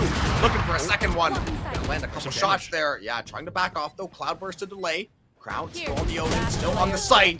That is a 1-for-1. Crown has to go running now. Gotta go running, gotta go dying. Yams with a headshot. UBC taking us over to map 4.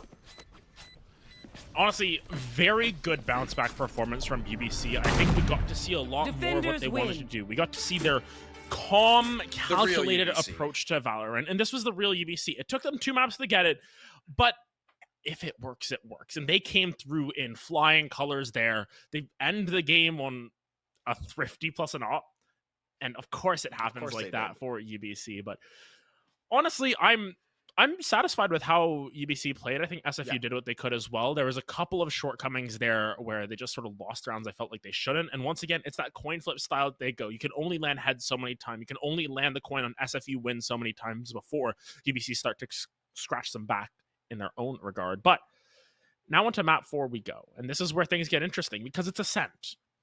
And we've said this so many times. What 5 agents are we going to see? What 5 agents are we going to see? That's the first question. But Ascent, oldest map, one of the oldest maps in the comp scene. We've seen it so many times. SFU are going to have to pull together something quite strong to go up against UBC's Ascent, which has been quite good in the past as well. Of course, that is yet to be determined. Jobin, we're going to head to a break here. We're going to think about things for a little bit. We'll be back in 4 minutes with map 4 on the agenda.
And welcome back, everyone. Map 4 on the agenda. Had to take a little mid-series chicken break there. Free food is based, especially when you make it yourself. Nonetheless, what seemed to be a free map for UBC ended up getting a little bit tender in the middle there, but at the end of the day, Pearson was able to spread their wings and find the best of that map there. Enough about the chicken puns there. Pearl going the way of UBC and Jobin. Now we go to Ascent, and we talk about how these teams are so experienced on this map, how many times they've played it. UBC, they don't have the cleanest of records on Ascent, especially recently, but we have seen them show up on that map before.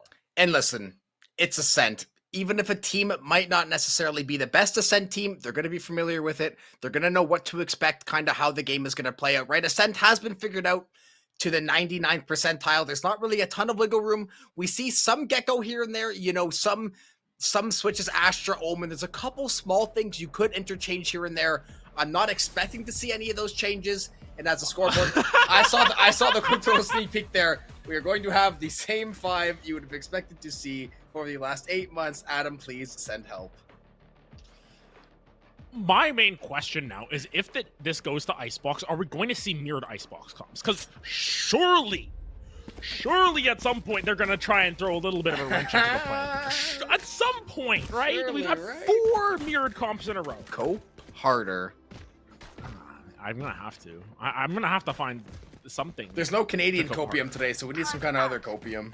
Yeah, and I mean, the only switch-up that we've seen this entire time was in Fracture. I apologize for getting that map, where we had the Cypher on one side, the Killjoy, we had the extra Reyna, you know, all that sort of stuff. That was the only real adaptations that have come through, but that map went by in a breeze.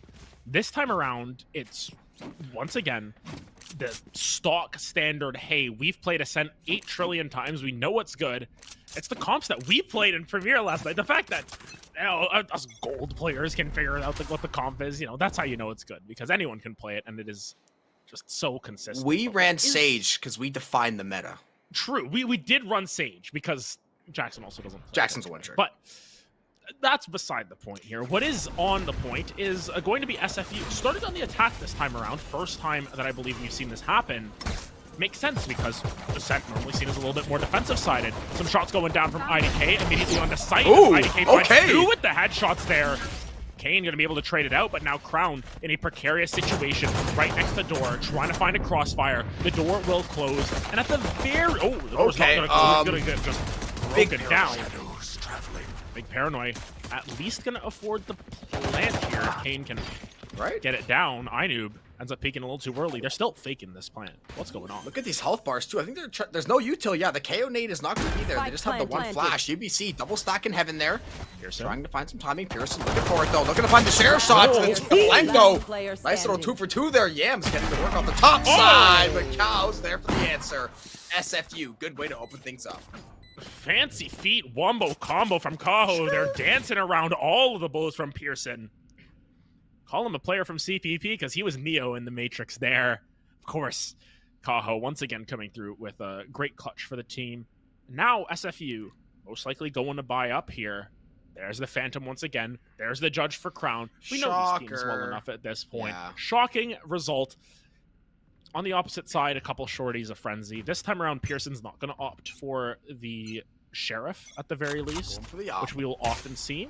Might just be saving up for that op once again. It's defense jet Ascent. I bet you my entire life savings that man is going for the operator. And honestly, that's like Ascent, yes, hasn't been figured out. I still love this map. I think the map is actually really well designed. I think there's still a good amount of flexibility. The fact that teams haven't nailed down to it, just get to see usually that skill expression. Turret gonna get taken down early.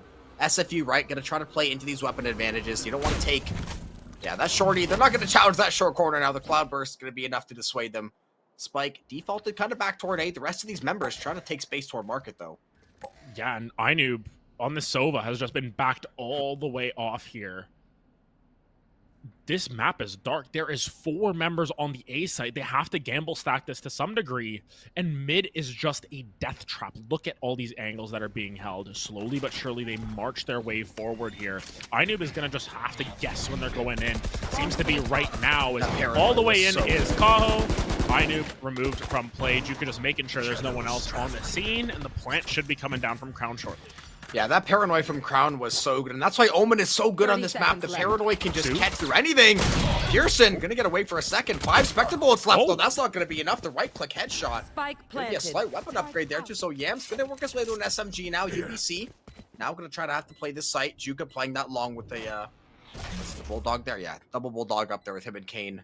Phantom and Judge left alive. All the 4 weapons you want left on the table, still on the field. Yeah, and you can see the long range of Kaho's Phantom there just being more effective from there. He's going to sit there. Crown going to get real close and personal here. All the way up into the living room at this point. Crown's sort of backing off this angle a little bit here, but I don't know if UBC actually want to contest this at all. They might just leave. Yam's going to go down at the very least. And the other two most likely just going to be victim to the spike, not wanting to give over any more ult orbs. Gonna say, I probably just died at the spike there. Cut off the resource. So, see you in Valhalla. IDK and Hemmer going down to the spike. SFU, second round on the board, keeping most of their weaponry. So, about as good as you can ask for. One time, dab bottom. And now we got to see what the buy is the opposite way. Odin for the Sova. And Pearson will not go for the op right away. Gonna opt for the Vandal instead. Just wants to make sure that they've got the tools to survive, the tools to go toe-to-toe with these weapons from the side of SFU. Of course, it's only 1 rifle on the opposite side, 2 Bulldogs. You know, your budget bin rifle. You got the Judge. You got your Sheriff, which is kind of a rifle, but also not a rifle. For these guys, it's a rifle. It's basically a rifle half the time. It's a DMR. Already backing off these angles. SFU are playing slow. And this is a change-up, because we normally see them just burst onto site 20 seconds, you plant the spike, and you figure it out after that. And this time around, opening up the map, taking their time, they want to make sure they're slowly chipping away at UBC on Ascent, because this is the one thing that you mentioned. Ascent is solved in terms of the comps. It's more so your execution and how you play it out when bringing forward different strategies to catch your enemies off guard.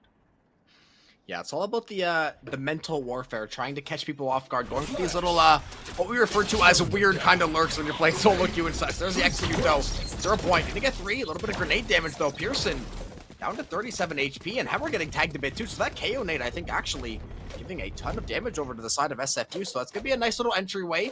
Get low HP on a couple of those rifles, but still have to fight through the defense. All these members still stacked up for the A site. Trying to work their way possibly up A main right now, but again, waiting for these teammates to link up. You have, it looks like, Kaho up in tree already, but nothing going quite yet. Yeah, and these smokes that just keep coming down, keep forcing him back and forcing him back. Juka going to be able to pick that one up onto Pearson. Drops the gun immediately, says, hey, listen, someone else take the whole helm here. Yams, though, finds 2. Is Stu able to reply in kind? Time is ticking as Stu finds another one. IDK and INU have to get over here really quickly. Kane going to get the plant down.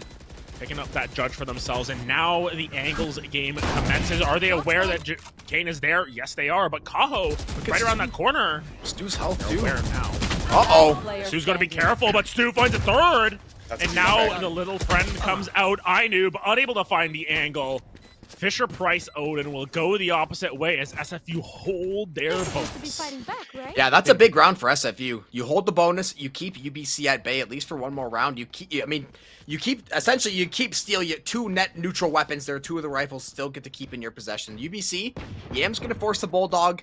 Maybe we see another Bulldog. I'm suspecting probably gonna be a slew of Sheriffs though amongst the light armor there. It looks like that is going to be the case.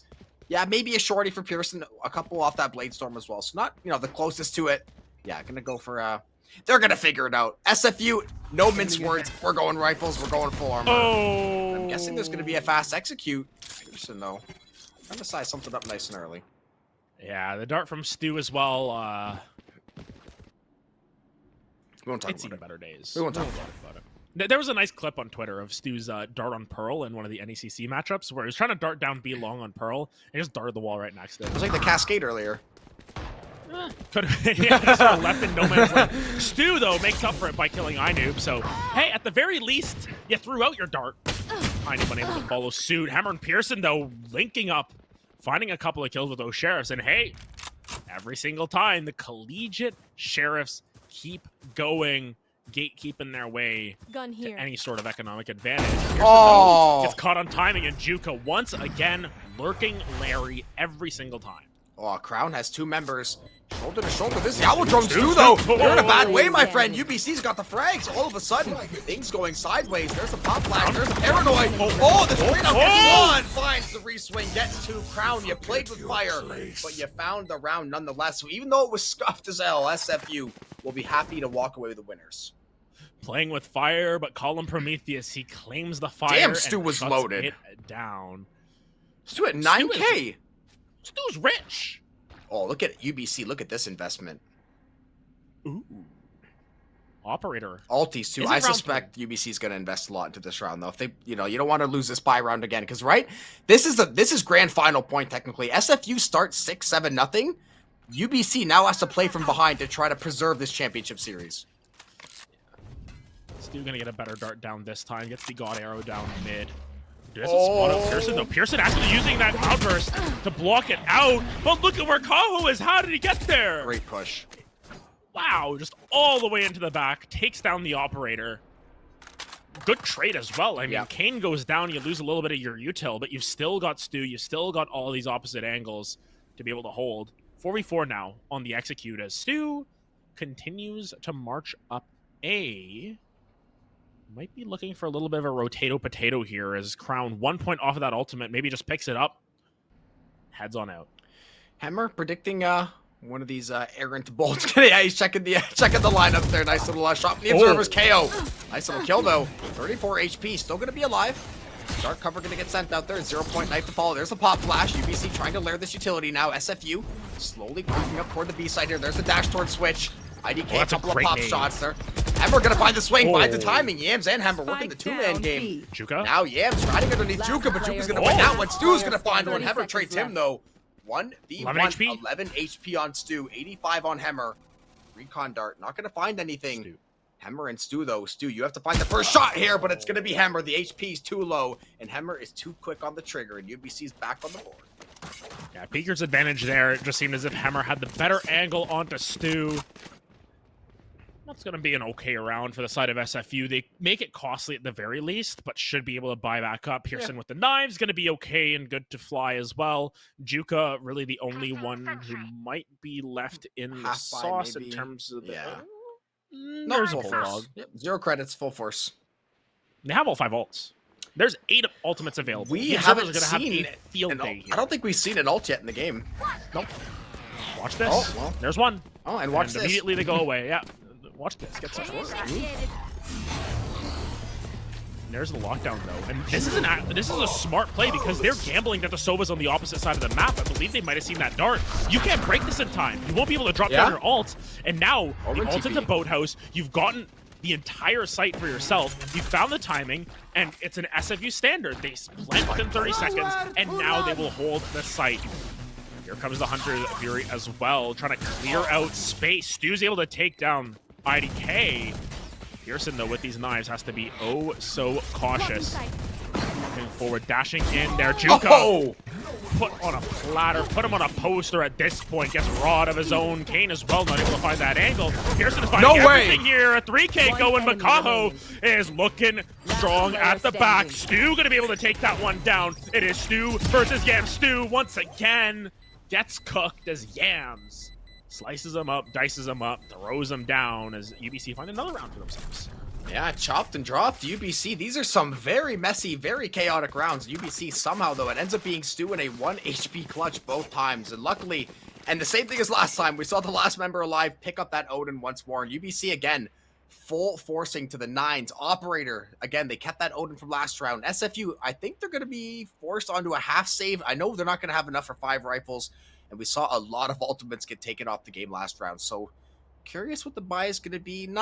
I don't suspect they're going to try to full force. I mean, it's 4-2, maybe, actually. They're going for it. Yeah, they're going to go. Out of my way. Counting on the blades, maybe, to find one. Yep, going to drop those knives. Pearson has the op once again. Peeking out B main. But this time around, SFU want mid. They are pushing him up mid. And you could see they were trying to jump peek off of the pedestal from spawn just to see if they could spot anyone out. But I think at this point, oh my goodness, Kaho just says, hey, I'll get my one right click and get me out. Got the gun too. fast. The Odin now in hand. Jet Odin gameplay about to come through. Oh, Kane gets caught out on an angle though as Hammer able to punish in kind, and now Crown to find their way onto site. Juka able to take down Pearson, so the AWP is removed. Yeah, that is a big bargaining chip off the table. Crown gonna find the plant, so SFU finally works their way onto site. Yams quickly though dispatches of Kaho. Oh. Lockdown now gonna get invested through Tree. UBC, couple low health bars, but this is gonna buy them a lot of time and space to get UBC off the mark, or rather SFU. Stu gonna look to back off potentially. Yeah, they're gonna have to go back to Wine, and they're gonna have to play retake on the UBC, so to speak. Now the Nano Swarm toward Cat. Yams is gonna go for the swing now. They're gonna go towards Wine. There's the pop blast, the alarm bot. SFU going for the spray down. Juka trying to find the timing. IDK on the defuse. There's the Nano Swarm trying to find the spray. Defuse gonna get stopped and started though. SFU still delaying this one. Now IDK is gonna get on it though. Yams has 3. Stu's trading back. Once again, Stu versus Yams, but guess what? The spike timer not going to be in Yams' favor. Stu finally gonna find the clutch on 1 HP, and SFU gonna get one back down to the spike. Yeah, Stu ends up getting it. Fool me once, shame on you. Fool me twice, shame on me. Fool me thrice. Please let me clutch. Not gonna happen. Not gonna happen this time around. And once again, Stu has come out of the gates here, playing sort of the down and dirty agents, playing the Sova this time around. And 10-5-1, very respectable scoreline there.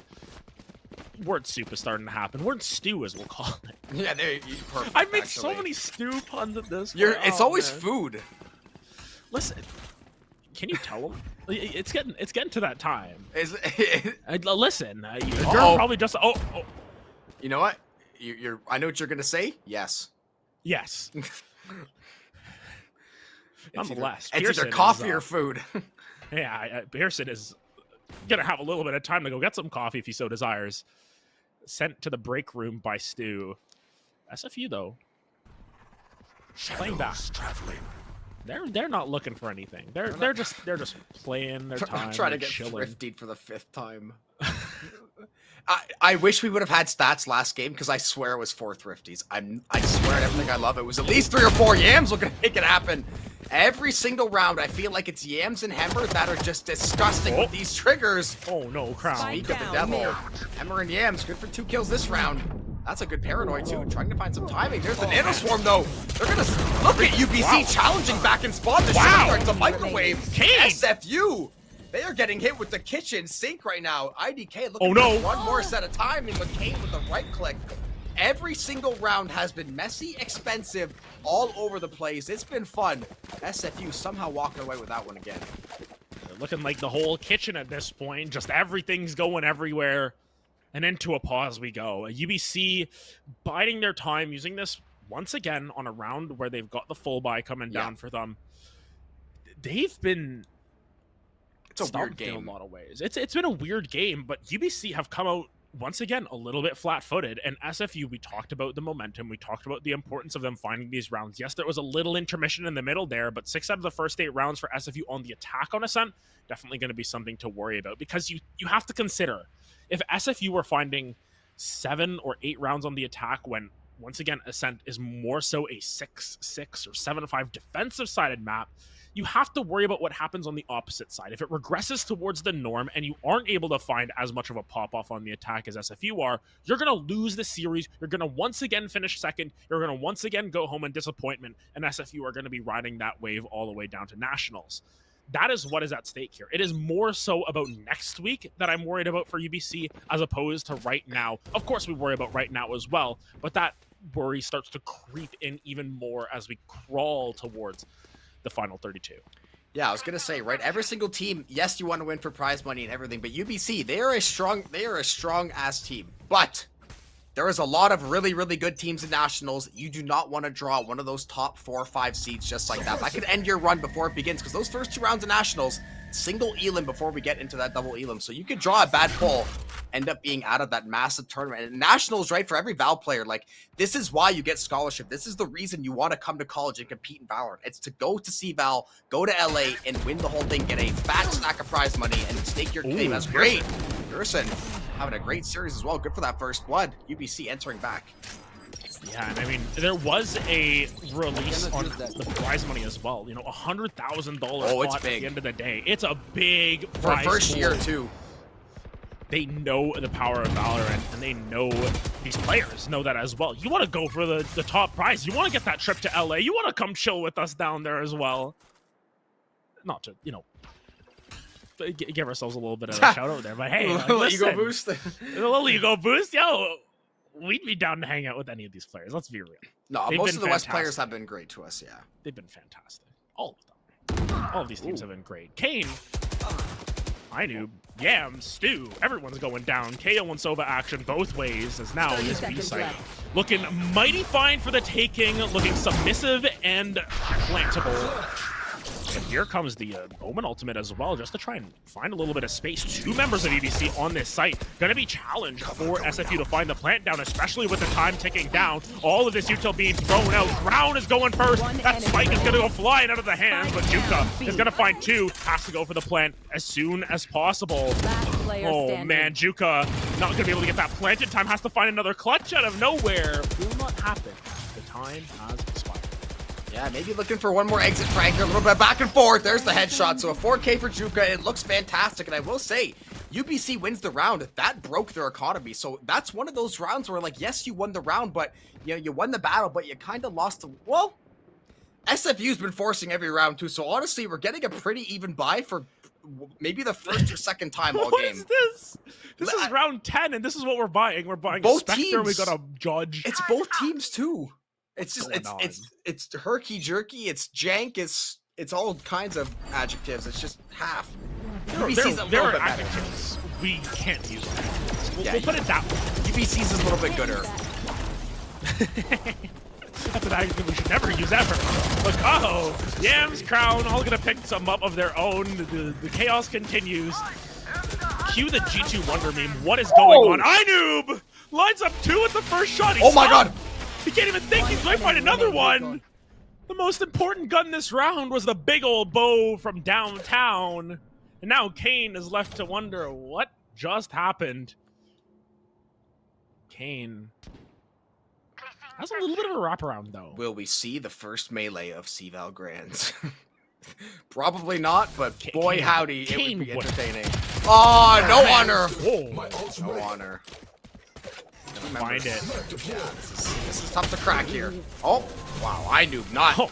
Listen, after he was splitting the skies with those arrows earlier, he was not about to let that last kill go through slip through his fingers.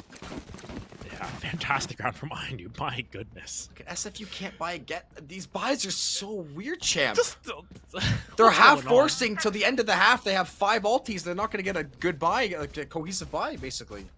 They're just throwing everything at it. Stu has credits. Stu's gonna buy. There's gonna be another buy on Kaho. You just hope you win this round, or you win this round and then save all 5 ultis for next round, so the weapons don't matter as much. Maybe. Possibly. I got a call on UBC's Killjoy at this point. I don't know what's going on. IDK either. Yeah. Crown with the Judge frontlining. Hey, I mean, you might as well have your shotgun frontlining there as the lockdown comes down as well. This is the lockdown we've seen a lot. There is that little window in heaven. They're pinging it out immediately here. But here comes the Stu ultimate on the opposite side. They're trying to clear out space as well, but nothing will land. Crown will at least get the spike down. And this is where SFU has been good. Their post plants have always been good. It's more so the before plants that end up being the issue for them. Nonetheless, 5v5. Pearson as a Judge as well. Matching day on the door at this point is trying to find an angle. Oh man. Oh, shots. IDK gonna find him, but Crown with the Judge. On-swaps the Phantom now, trying to play outside to help. Starting to get down a little bit. Yam's gonna find one. Ultimate going live though. IDK going for the drop swing. He's gonna find one. Kane and Juke are going to answer back in a big way, though. SFU trying to dig their heels in here. IDK, 1 HP, 1 Bulldog shot to do him in. Stu looking for the timing. 12 HP. There's the recon dart. There's the timing from SFU. There's the 7th round. Nice, clean round for Simon. Clean is a little bit objective. They won. I would say they won. They won. You know what? At this point, if you win, it's clean. Right, we'll just put it that way. Right? The fact that the round ended and they didn't all die was clean. The bar is that low at this point. Nonetheless, Kaho is going to be able to get a buy up here. Crown. Good enough. Bulldog. I was expecting a Judge. Well, look at what UBC's using. there's an Ares, there's a Shorty, there's knives on Pearson. That's the major thing. One of the buys of all time for round 12, but Kane, once again, ready to take the challenge. And I like this from Kane. Each and every time you see him looking for these challenges. Crown up top on that balcony as well. Yams. Timing is immaculate. IDK finds Stu as well. And already SFU's attack has crumbled down to the bare bones. We're going to have to fight a crazy flank from Juka. Juka's looking at the sky. Pearson is going WestJet at this point. Give you the budget flights anywhere as he goes on the B site. He's got the frequent flyer miles. He's got the black avion rewards. He has got that flight more than taken care of, and Yams has his flight back to the gray screen there, taking care of UBC right now. This round is looking all to be theirs. I mean, look where the spike is. Look where these bodies are as well. SFU just all over the place. Caught catwalk, caught left side mid. Now the spike is kind of defaulted toward B. Other members over on A. It's just not really any congruent, cohesive idea this round. It doesn't seem like UBC taking full advantage. Juka finally going to get something back at least. Yeah, pulls up the FAMAS, drops him down, but Yams is there to answer on Crown. Juka just doesn't care. He's running around. He's looking for something. He's looking for the clips at this point. Gonna be able to light up Yams there. The lockdown comes down. Juka is going to push into the Killjoy, but IDK shuts it down before it gets off the ground. SFU with a 7-5 attack. Not bad, all things considered, but if you ask me what happened that half, couldn't tell you. I'll tell you what happened. Yams decided he wanted to take over. And this is good out of Yams. 18 kills on the KO. Yams has been one of those players who's always been consistent. I believe they're the IGL. I should remember this, man. I believe he. To be fair, UBC IGL. Because of reschedules, we didn't get to cast them since literally like last split. So even last split, I don't even think we covered them. Yeah. True, because it was winter. Let's see how that's how far back I am. We're lost in the sauce with it when the last time we saw UBC. But Yams, believe they're the IGL. I'll get corrected if I'm wrong afterwards.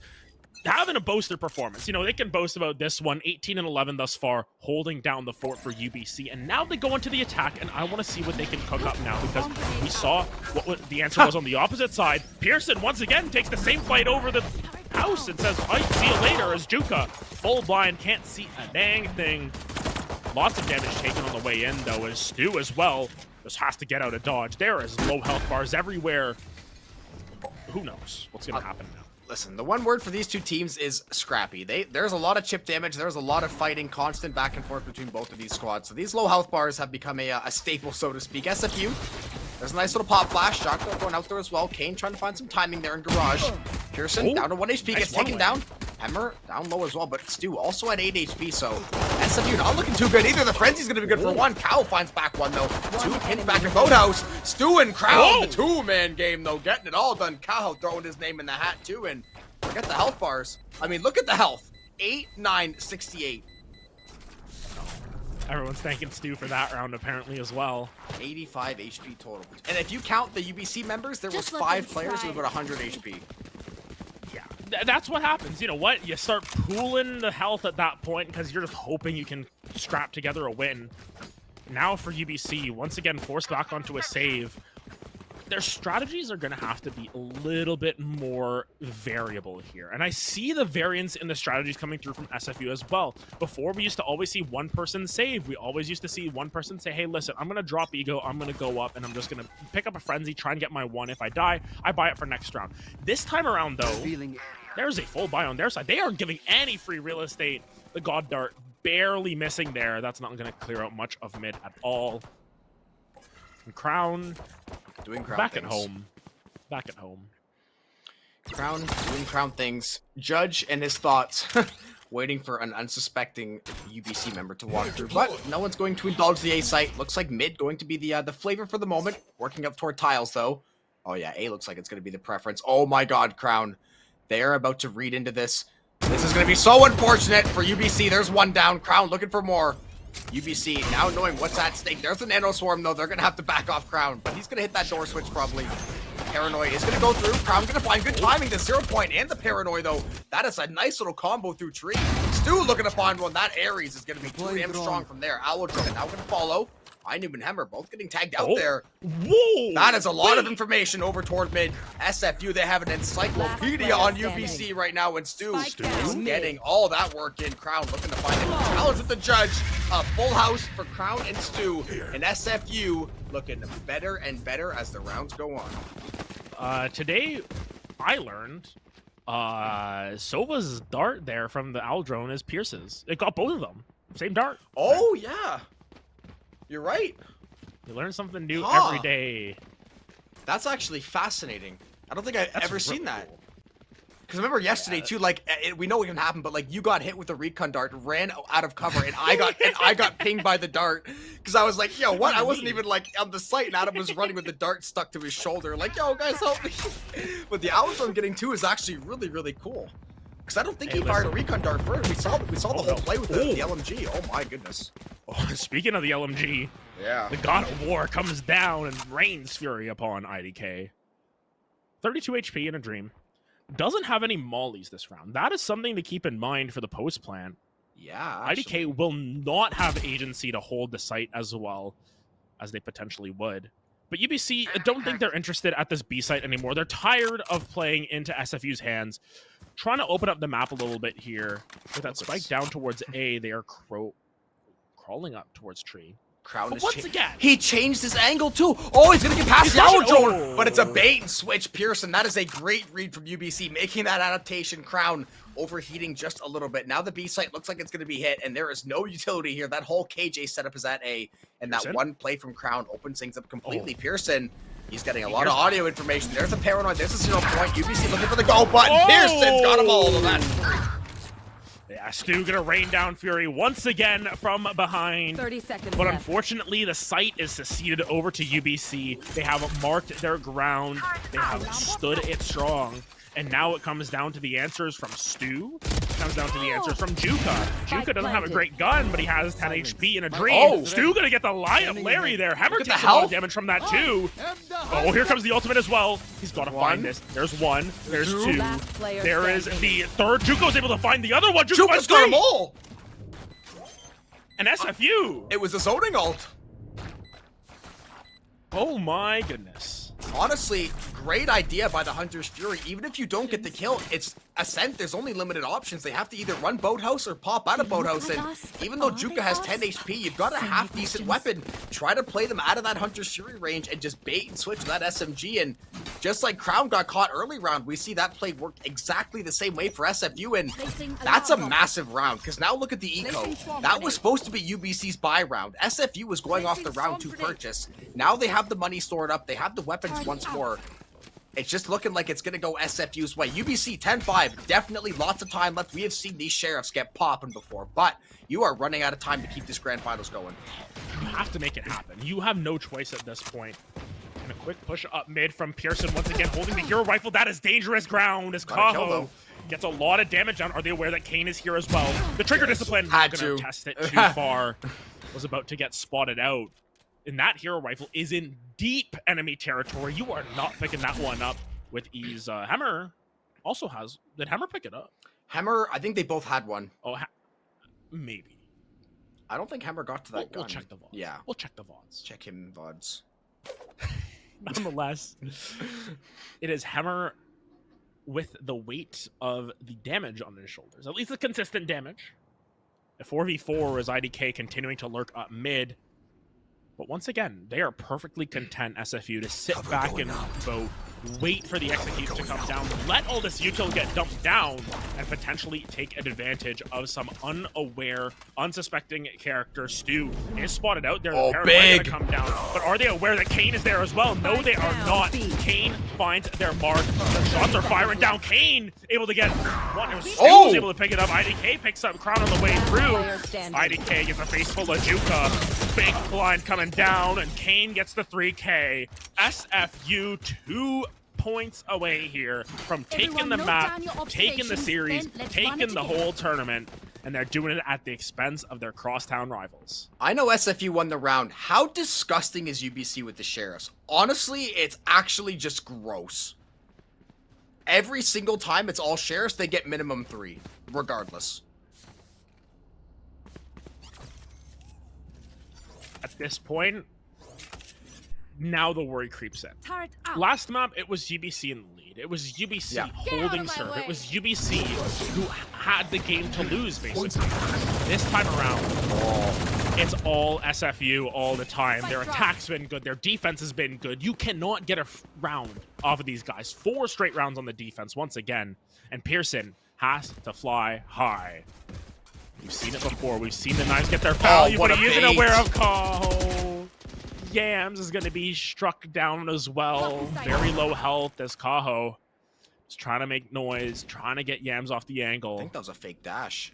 I think so as well, as Kaho might have just tried to bait out that they switched sides. Use the cloud burst, yeah. I think he was trying, but Yams 33 health. Not going to be super keen on peeking into market, especially because there's 2-3 crossfire. Someone could come from back mid. There's the dart gone. Oh, did get scanned out though. That's going to be information, but now you have Stu there to support. You have Crown in market, so the crossfire is going to be there. And UBC, mid is locked down, and they don't have the spike down. Kao's got one. Inub's going to trade back. Low health on a couple members once more. It's always more of attrition between these squads, but look at the A setup. It's all waiting for them. Yams is going to try and shut that down. Does it clear out Juka? Yes, it does. That is big. You shut down Killjoy for a little bit, and immediately they say, I don't know about this one. We might have to turn tail and run. Crown might have gotten caught out with the foot at the back there. Crown's going to have to hold the line. Kyle finds another one onto Yams as IDK shuts it down, but Crown holding this short angle. Oh my goodness, he got the timing onto one, and now Inub has to plant right away. Just got it. Juka is here. Can Juka Clutch King do it again? That's a lot of damage already. 40 to 53. Oh! Inub keeping the game alive. Yeah, UBC, that is every single round it's gonna get scarier and scarier. I'll tell you what's scary too. Kaho deciding to finally splurge on himself, buy himself a nice little treat. Here comes the operator, the big hammer, coming to be brought down on the side of UBC here. The rest of these members, the buy should be looking fairly cohesive. I think it's going to be at least 3 rifles. It might be a stinger for 1. However, the eco is in a bad spot for both sides. So whoever wins this round is almost guaranteed to get the next. And Crown getting the stinger, but buying up for Kane. Yeah. Trusting in the IGL to make it happen. Kane has had some incredible performances. A little bit more subdued this time on the KO, going down and dirty, but nonetheless, still setting up for that team. Stu is still here, though, waiting for the timing on the shock darts. You should run. This might be good. This might actually be really good. Gonna get a lot of damage down on these shock darts. Will not kill the lockdown. Doesn't actually have that ult available. They delayed it, though. The nano swarms so much. And now into the back of sight. Hammer gonna be trying to claim some ground here. Inub finds Stu as the site is cleared out, and Juka low on health as well.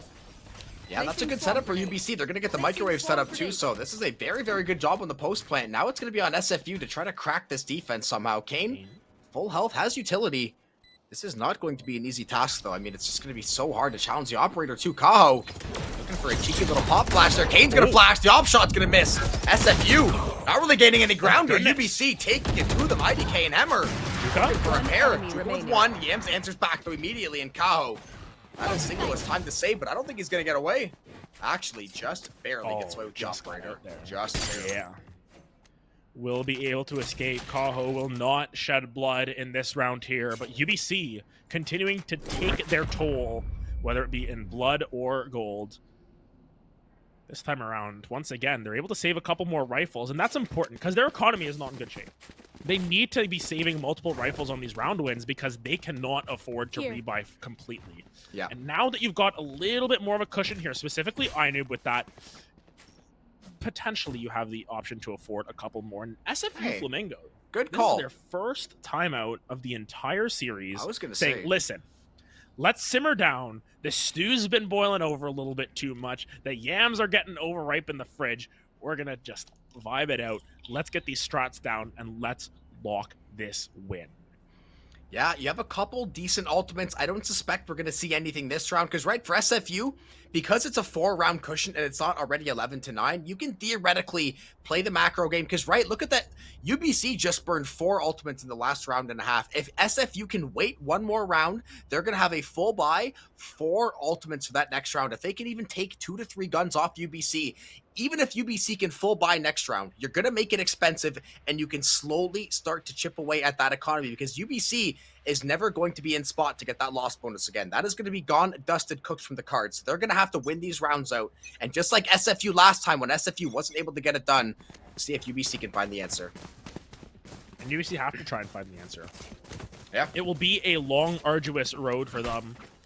But at the end of the day, UBC are well-seasoned. They are experienced players. They are the longest-standing team that we've had. Quite literally, you look at a team like SJSU, who won in the fall. They have got 2 new players at that.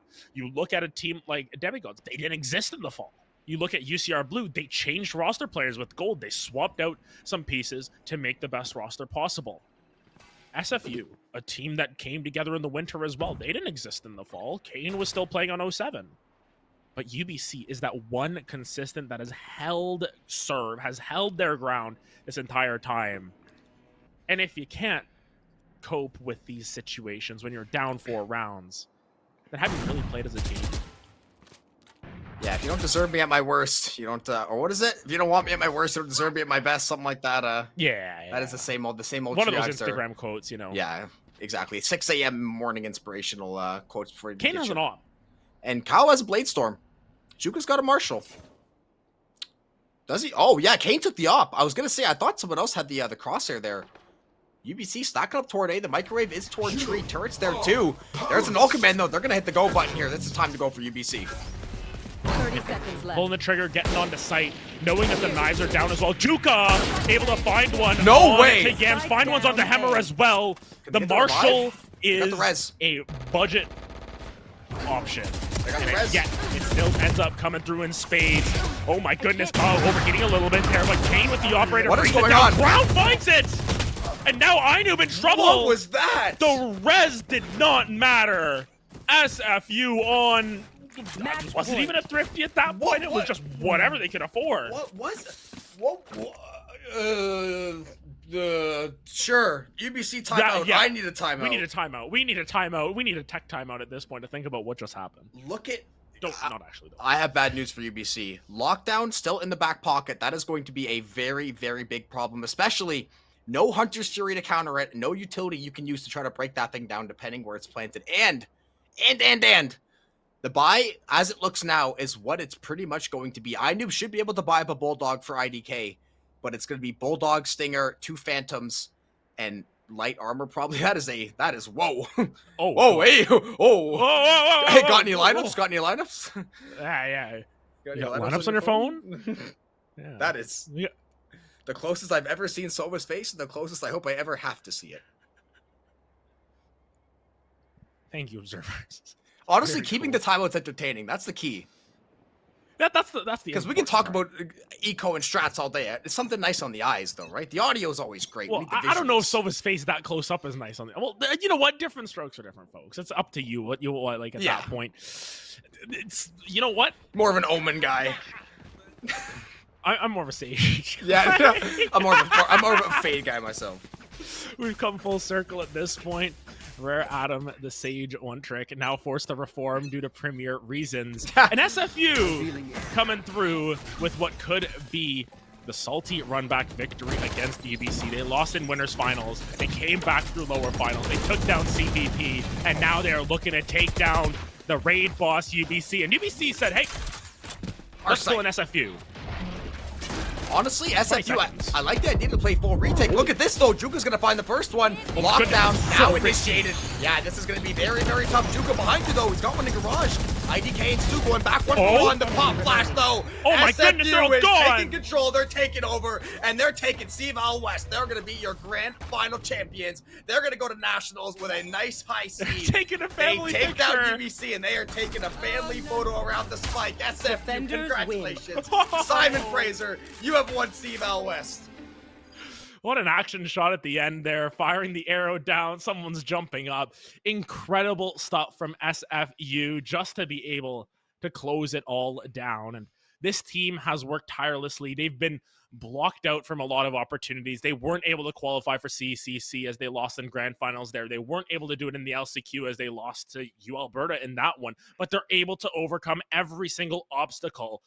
And against all odds, the team that was created in the winter ends up winning out in the spring against the seasoned veterans in UBC. They are the kings of the West. They are the kings of BC. They are the kings of Vancouver, and they will hold that with their lives. But Jobin, great series. It got real chaotic at the end, but hey, honestly, great gameplay from both teams. Yeah, fantastic series, but we're going to throw it to one last break for the night. Then we'll come back. We'll wrap up that game. We'll wrap up, I guess, CVAL as a whole. The Northeast, South are already done. They're waiting on us Westies to get the series finished up. Now that it's done, we can wrap everything up. We can start to talk about Nationals a little bit more detail and start to unveil some things. But we'll be back in just a few minutes. We'll wrap up all of CVAL.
And welcome back, everyone, for the final time on Face It EDU here. We're Adam and Jobin to close out not only this split, not only this season, but CVAL West as a whole. An incredible journey to start off here. We started out with a bunch of California teams, a U Alberta team and a UBC team trying to carry them to the end. We end it off with two Canadian teams duking it out and SFU taking the crown. Jobin, this bracket, this split specifically, has been a pleasure to watch. Yeah, I think having watched the North, South, and East, like having casted a lot of North games too, West by far, and even talking to a lot of team managers, West it felt the most open, it felt the most fun. Watching a team like SFU, we joked about it in the break earlier too. SFU, we love to death because guess what? In 35 seconds, the round is going to be over. Are they going to win or lose? Yes, but the round is going to be over. They're going to provide that content, but at the same time, it's well coordinated, it's fun, it's electric, it's so entertaining, but it gets the job done. And to see them win CVAL, like you said, Alberta didn't end up making it. UBC didn't end up winning. A lot of these other teams, demigods, nowhere to be seen this split. SGSU Blue, haven't seen them since the winter split. a lot of these teams we haven't really seen around for a long time. Nationals now coming up, we're going to start to see them, but SFU, they have got to be riding a massive heat wave going into Nationals because they've been playing fantastic, Val. Yeah, and I mean, we also have to give a shout out to UBC. We saw them come back onto Pearl. We saw what they were capable of in a lot of ways, and I think after map 2, maybe it was doubting a little bit, but that map 3 really showed that they still have what it takes to compete at the highest level. I think with a little bit more consistency on their side, maybe they end up winning today, but unfortunately, SFU were able to best them in the Battle of BC. That's a Smash tournament, actually. Just thought of that. Okay, cool. But it was they were basically just duking it out. They were in the fighting game at this point. But nonetheless, because we are the final region to finish, we get the honor of introducing all 32 national teams here. And of course, we will start with the North because that's where, North, South, East, West, looking at these teams. Northwood, of course, the 3-time champions of CVAL the Northwood region. CVAL Northwood is in session. Carleton were second in the, in the fall. Mizzou were second in the winter. Waterloo were third in the winter as well. St. Clair ended up finishing third this split. Akron finished fourth. Those were the 2 auto qualifies. And then Indiana ended up passing on points. And TMU went out in a tiebreaker earlier today, 2-1 over CGC UIC. They are going to the big dance as well. For the South region, the champions Blinn from the South, TAMU came second, UST in the winter, Oklahoma Christian in the spring. Ottawa Braves coming through as one of those clinchers as well from the spring tournament. UT Orange from Austin going to be coming through as another berth for yourself. UT Dallas qualifying on points. The last one is a question mark because we have no idea what's going on with that one. More to come later. Yeah, there's some things working behind the scenes. Yeah, definitely an interesting case. But of course, the East was the most interesting one, I think. Winthrop and Converse in the fall, Fisher and FIU in the winter. Fisher actually went back-to-back by winning in the spring as well. Winthrop came second just recently. Dark Knights and Scarlet Knights from Rutgers going to be moving on as your auto-qualify seeds from the East for this session. U Ottawa and SNHU moving on points. A little bit more Canadian content in the East there with U Ottawa moving on. Team that has always been a thorn in the side for a lot of these upper teams as well. They're a tough team. Yeah, I bet you like U Ottawa, huh? Big fan? Oh, yeah. It's almost like I went to school there or something. But nonetheless, of course, we wrap it up with our region here in the West. SJSU, UBC from the fall. Demigods and UCR from the winters. SFU, Flamingo, and CPP Black from the spring. UCI and U Alberta getting a little help from their friends at the end to move on points as well. And those are your 32 teams. Well, 31 teams plus a big old question mark. We will end up finding out what that last team is over the next little bit.